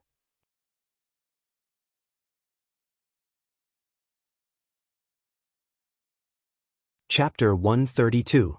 When Gu Mengmeng regained her senses from the joy of playing with her tail, a stone pot that was similar to the one she had unintentionally described appeared in front of her. Gu Mengmeng blinked her innocent and clear big eyes and stared at the pot for a long time. She slapped her thigh fiercely and said, "Let's go and find Sandy to eat together." Forgive her for being mesmerized by Lee's fluffy and white large tail. She had clearly discussed the big pot with them before, and from what she remembered, Elvis seemed to have made a few versions for her to see, but she seemed to be an outsider and was completely out of it. Her heart was completely focused on Lee's large tail that was wagging. Gu Mengmeng only came back to her senses when Leah kept his tail. But at this moment, Elvis's big pot was already done. Gu Mengmeng looked at the big pot that could be used as a bathtub happily. She thought to herself, "This time, Leah will not stop me from preparing food for Sandy, right?"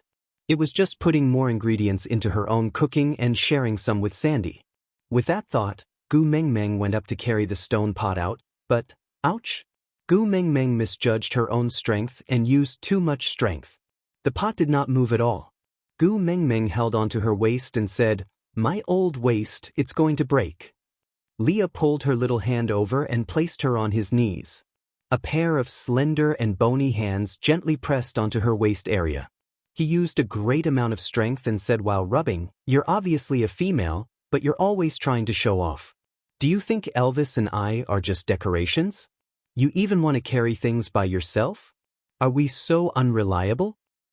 "I didn't mean it that way." Gu Mengmeng smiled apologetically and said, "I don't want to trouble others for things that I can solve myself. Or else, you guys will be bothering me soon." "Silly girl. We will never be bothering you." Leah held Gu Mengmeng's little hand gently and kissed the back of her hand. He looked up into her eyes and said affectionately, "It's our honor to be able to take care of you. Give us such an opportunity, all right?" Leah nodded. Gu Mengmeng felt that her nose was about to bleed again. She pinched her nose with one hand and looked up. "Daddy Leah, you broke the rules." Leah glanced sideways, looking at Gu Mengmeng with an expression of, "I'm eager to hear more." Gu Mengmeng said, "You can't put your devilish face too close to me. I'm afraid I won't be able to control myself and pounce on you." However, Leah suddenly smiled and opened his arms wide. He retracted his chin slightly and said with a lustful smile, "It's my pleasure, you don't have to stand on ceremony." Puff, Gu Mengmeng widened her eyes and pointed at Lee's feet, shouting, "Daddy Leah, you've lost your integrity." Leah looked down and there was nothing beside his feet. He shook his head and said, "There's nothing." Gu Mengmeng laughed out loud and pointed at Leah. "You also know that you have no morals." Leah indeed did not know what moral integrity was, but from Gu Mengmeng's expression, he should have been mocked, right? If it was in the past, he would have maintained a calm smile and tortured the other party until he regretted being born in this world. But at this moment, he only felt his heart soften. It was clearly something he should be angry about, but the corners of his lips could not help but rise along with her smile. Facing Gu Mengmeng, he actually did not even have the ability to be angry. Aside from the topic, babies, there are still 2 more days before we start our explosive update on the 5th. Are you guys ready?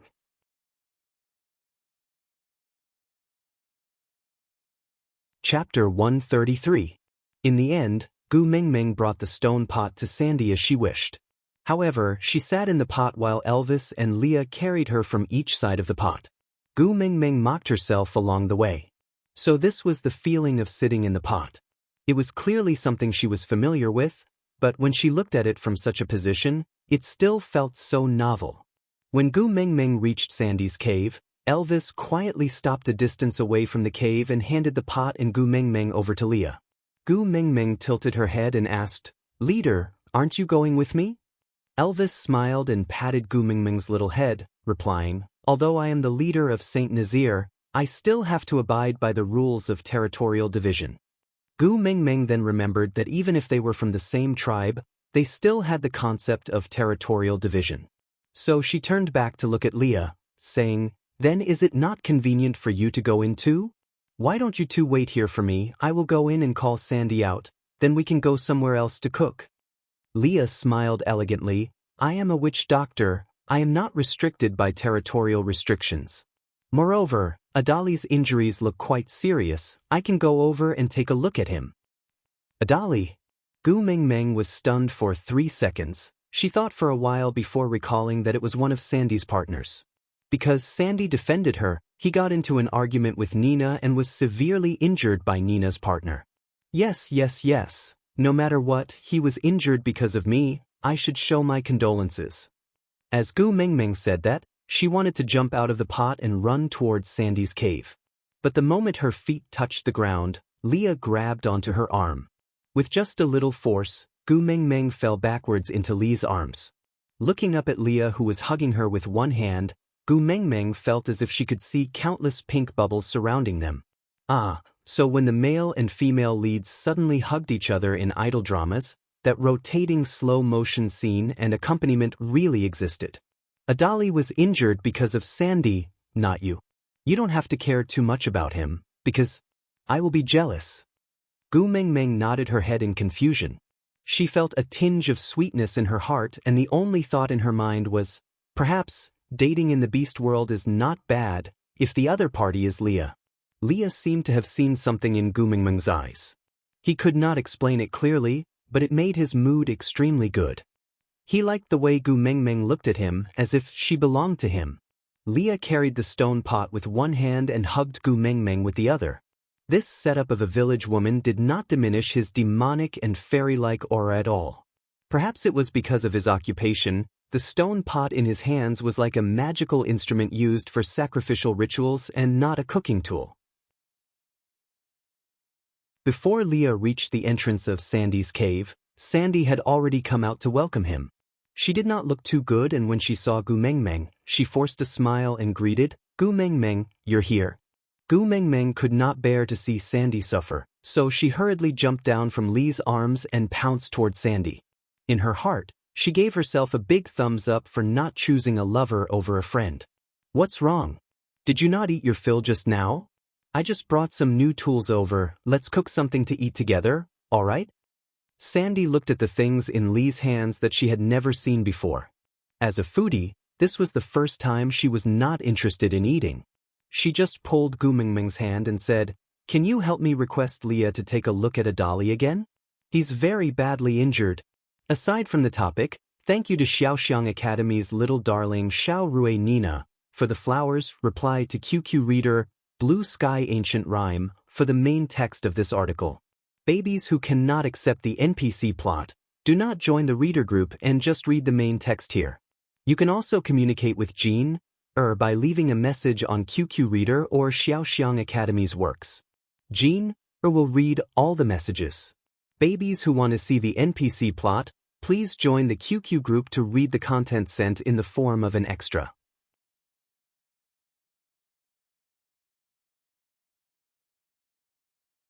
Chapter 134. Daddy Leah, let's go in and take a look. Gu Mengmeng held onto Sandy's little hand and turned to plead with Leah. Leah rubbed Gu Mengmeng's little head and said, "As you wish." "That's great, thank you, Gu Mengmeng." Sandy heaved a sigh of relief and a smile appeared on her face. Gu Mengmeng and Sandy walked into the cave side by side, with Leah following behind them. The moment she entered the cave, Gu Mengmeng smelled a strong stench of blood. She frowned and felt as if something was rolling in her stomach. The bloody scene from the coming-of-age ceremony replayed in her mind. Gu Mengmeng shuddered and a chill ran down her spine, causing her hair to stand on end. "Gu Mengmeng, what's wrong?" Sandy held onto Gu Mengmeng's hand and was the first to notice her abnormality. Leah carried Gu Mengmeng with one arm and used his large tail to wrap around her tiny body. He comforted her gently, "Don't worry, Gu Mengmeng, I'm here." Li's furry tail and the warmth in his arms successfully soothed Gu Mengmeng's uneasiness. She wrapped her little arms around Li's neck and nodded at his long and affectionate eyes. Then, she buried her little head into Li's neck and used his unique scent to disperse the blood stench in her nose. Feeling Li's body temperature, Gu Mengmeng's emotions slowly relaxed. Seeing that Gu Mengmeng had regained her composure, Leah said to Sandy, "Ask your partners to carry a dolly out. The smell here is too horrible, I can't stand it." With that, Leah carried Gu Mengmeng out of the cave. Seeing the sunlight, Gu Mengmeng's mood finally calmed down. She looked at Sandy in embarrassment, feeling as if she was visiting a patient in the hospital and telling the patient, "I'm here to visit you, but the smell of the hospital is too strong, I don't like it, so come to the coffee shop outside the hospital and let me visit you." More importantly, the person being visited was obviously seriously injured and couldn't move on his own. However, this was the beast world and the witch doctor in the tribe had extremely high prestige. Only females would be able to receive the full attention of the witch doctor. Males would usually not need the witch doctor's attention. Minor injuries don't need to be taken care of. They'll heal in 2 or 3 days. Serious injury. Is there a need to waste medicinal herbs to treat it? Especially someone like Adri who had lost in a fight. How could he have the face to ask the witch doctor for treatment? But now, on account of Gu Mengmeng, not only did Leah treat him, he even came to treat him. Now, he was just asking him to come out of the cave. How was that making things difficult for him? When Bode and Sandy's other partner carried a dolly out, Gu Mengmeng then realized that a dolly was seriously injured. The wound on his abdomen was flipped outwards and the blood around the wound had coagulated into a sticky state. His internal organs could be vaguely seen through the wound. His face was as pale as a sheet, and fine beads of sweat covered his entire body. If he was in the modern world, he would definitely be sent to the emergency room. But now, he was being carried out by Bode and Sandy's other partner, one by his arms and the other by his legs, like a suckling pig.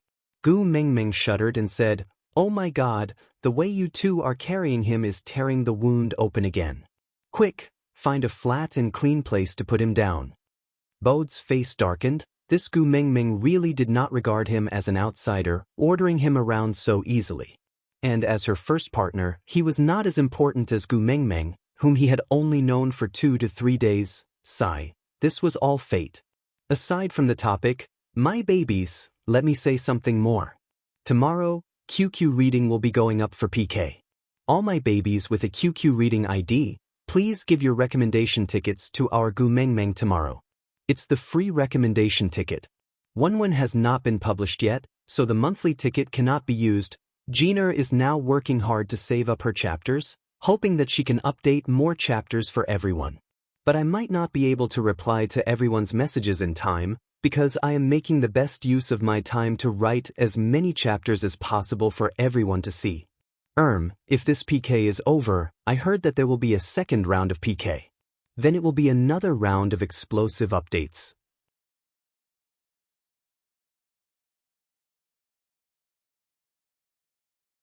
Chapter 135.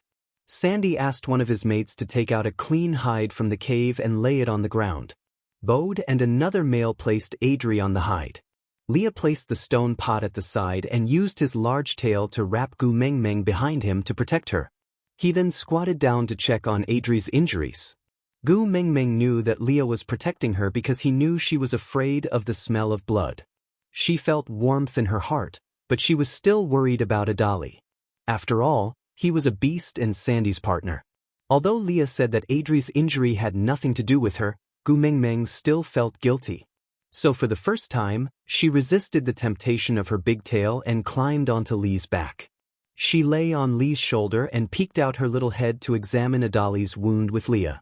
If we just leave it like this, it will definitely be infected. Gu Mengmeng muttered softly.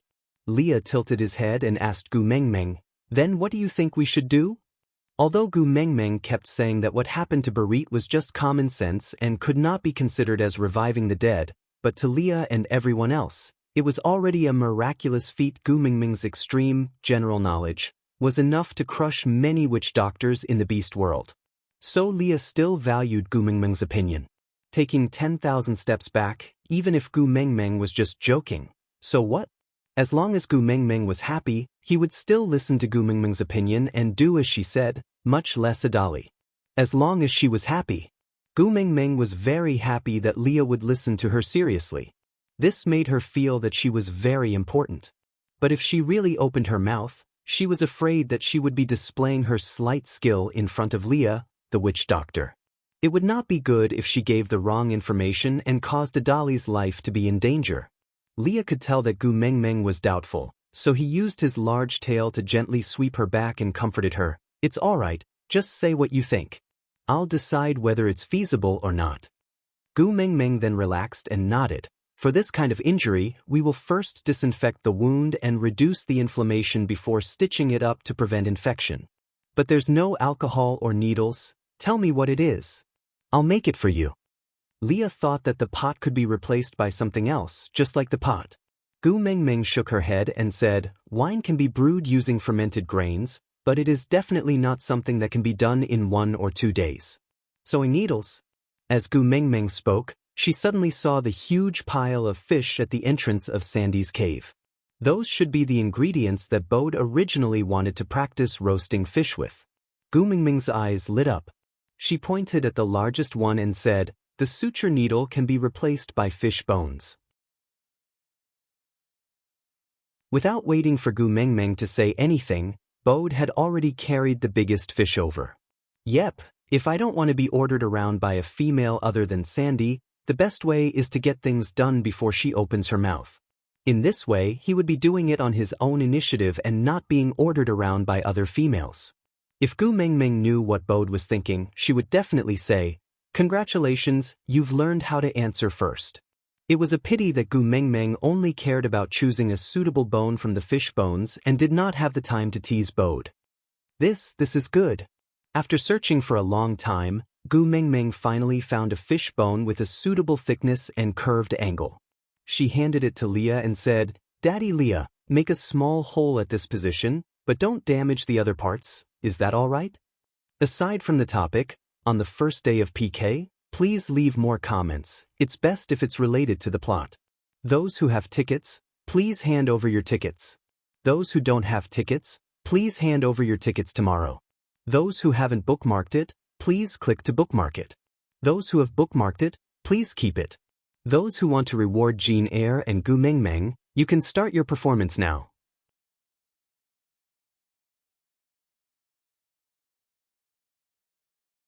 Chapter 136. Leah looked at the fish bone in Gu Mingming's hand and used the most precise control of his fingernails to carve a tiny hole in the shape of a rice grain at the spot Gu Mingming pointed at. Gu Mingming looked at it again and again before nodding her head in satisfaction. Yes, just like this. With the needle, Gu Mingming lowered her head and looked around. She saw the stone pot that Leah had placed at the side and said to Sandy, Sandy, ask your partner to start a fire and find 3 tree trunks as thick as this one and some sturdier tree vines. Oh, right, I need Elvis's help. Can he come over too? Sandy replied, of course. After getting Sandy's permission, Gu Mingming turned to Elvis and shouted, Leader, you can come over now. Sandy has agreed. Actually, with Elvis's hearing, Gu Mingming really did not need to shout like that because he had already heard their conversation just now. However, it felt different to be called over by Gu Mingming. Elvis walked in front of Gu Mingming and asked, What can I do for you? Gu Mingming replied, I remember there were many animal organs thrown at the stream just now. Leader, can you help me ask if anyone still wants those organs? If they don't want them, then help me take one of the intestines back. If they still want it, I'll go get it for you. Elvis interrupted Gu Mingming. What a joke. Would anyone dare to not give what his Xiaoming wanted? Gu Mingming nodded. She suddenly thought of something and pulled Elvis, who was about to leave. She turned to Sandy and asked, What is your Adali's original form? Sandy replied, He's the same as me.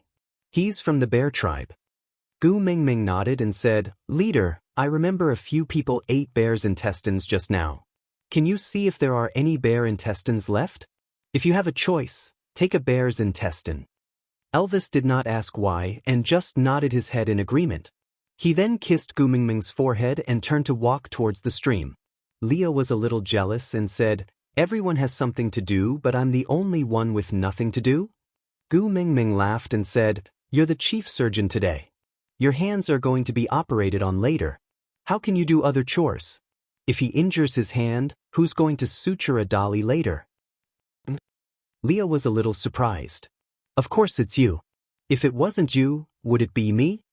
Gu Mingming looked at Li's barely visible nod and smiled bitterly. "I only have theoretical knowledge and lack practical experience. Besides, I'm a coward, I don't dare to make a move." Leah used his large tail to encircle Gu Mingming back into his arms. He swayed his tail from time to time and said, "All right, I will listen to Gu Mingming. I'll do whatever Mingming asks me to do." What a glib tongue. Gu Mingming chided with a smile, but she was not angry. Instead, she felt ripples in her heart. Bode and the other two males brought the tree branches that Gu Mingming wanted in a short while and started a fire. Gu Mingming instructed Bode to tie the 3 thick tree branches together with tree vines at an angle of about 120 degrees. The 3 tree branches were evenly distributed and became a simple frame. Gu Mingming used the tree vines to hang the stone pot up. She originally wanted to hang it above the fire to boil a pot of water to disinfect a dolly. Unfortunately, she miscalculated the weight of the stone pot. The moment she hung it up, the tree vines snapped with a clang. The stone pot really fell down and smashed into the fire, causing sparks to fly everywhere. Aside from the topic, a few days ago, a reader suggested to me to let Sandy give birth to a son named Winnie. I thought about it for a while. Yeah, that's good. It obviously solved the problem of my name being useless. So among Sandy's 6 partners, I arranged a bear tribe.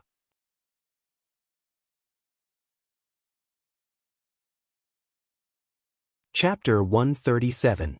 Li's reaction was extremely fast. He scooped Gu Mingming back and locked her in his arms. He turned around and used his back to block all the sparks. Gu Mingming was indeed shocked. She shrunk into Li's arms and did not dare to move. After a long while, she stretched her neck out to take a look. But the moment she moved, she heard Leah say, "Meng." Gu Mingming felt a little guilty. She lowered her head like a child who had done something wrong. But she lifted her eyes to peek at Li's expression. As expected, Leah could not even maintain his smile. He held onto Gu Mingming's shoulders and adjusted to her height. He stared straight into her eyes and said, "Do you know how scared I was just now? If you were hurt even a little, it would be more painful than having my heart gouged out." Gu Mingming pursed her lips and said, "I didn't know that pot was so heavy, huh?" Leah did not buy it. He was unusually stern and did not leave any room for negotiation. "I know my mistake." Gu Mingming lowered her head and maintained a good attitude. "What did you do wrong?" Leah did not intend to let her off just like that. This little female, if he did not teach her a lesson, she would really dare to do anything. "That branch is too thin. I should have asked Bode and the rest to find a thick one from the start. Oh, that's right, we should not have set up a pot. We should have built a stove so that it would not fall." The more Gu Mingming said, the more she felt that it made sense. She nodded and said, Yes, we should have built a stove." Gu Mingming. Leah was really furious. What was this little female thinking in her head? Couldn't she just leave this matter to the males to think of a solution? That pot was so heavy. If it had landed on her, the consequences would be unimaginable. But she was still thinking about building a stove. Did she not know that she almost lost her life just now? Bullfire. "Daddy Leah, don't be angry. I really know my mistake. I will never carry a stone pot again." Gu Mingming tried to please him. "What else?" Leah finally calmed down after getting her assurance. Gu Mingming blinked her big eyes and tilted her head to look at Leah in confusion. Leah was so angry that he clenched his teeth. He really wanted to pry open her little head and see what kind of weird things were inside. Unfortunately, the hand that was raised high did not bear to hurt her at all. It only touched her eyebrows and said, "You have to get used to relying on me."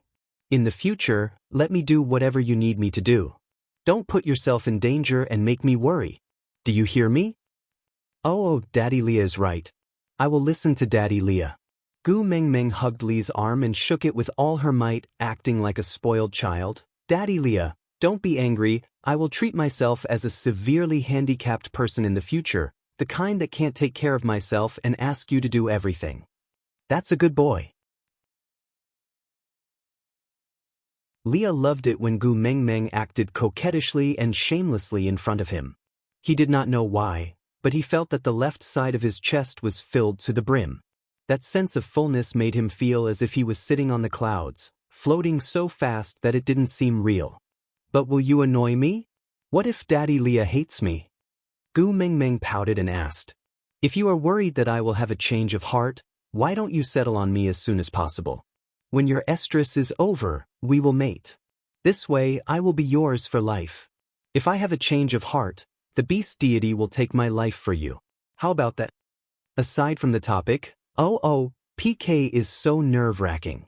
Babies, have you voted yet? You're tuning in to the Dreamy Chapters YouTube channel.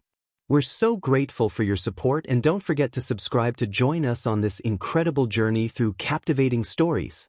Your generosity through donations truly makes a world of difference, as it's the primary source of revenue that allows me to expand and enhance this channel for you. Thank you from the bottom of my heart for being a part of this adventure.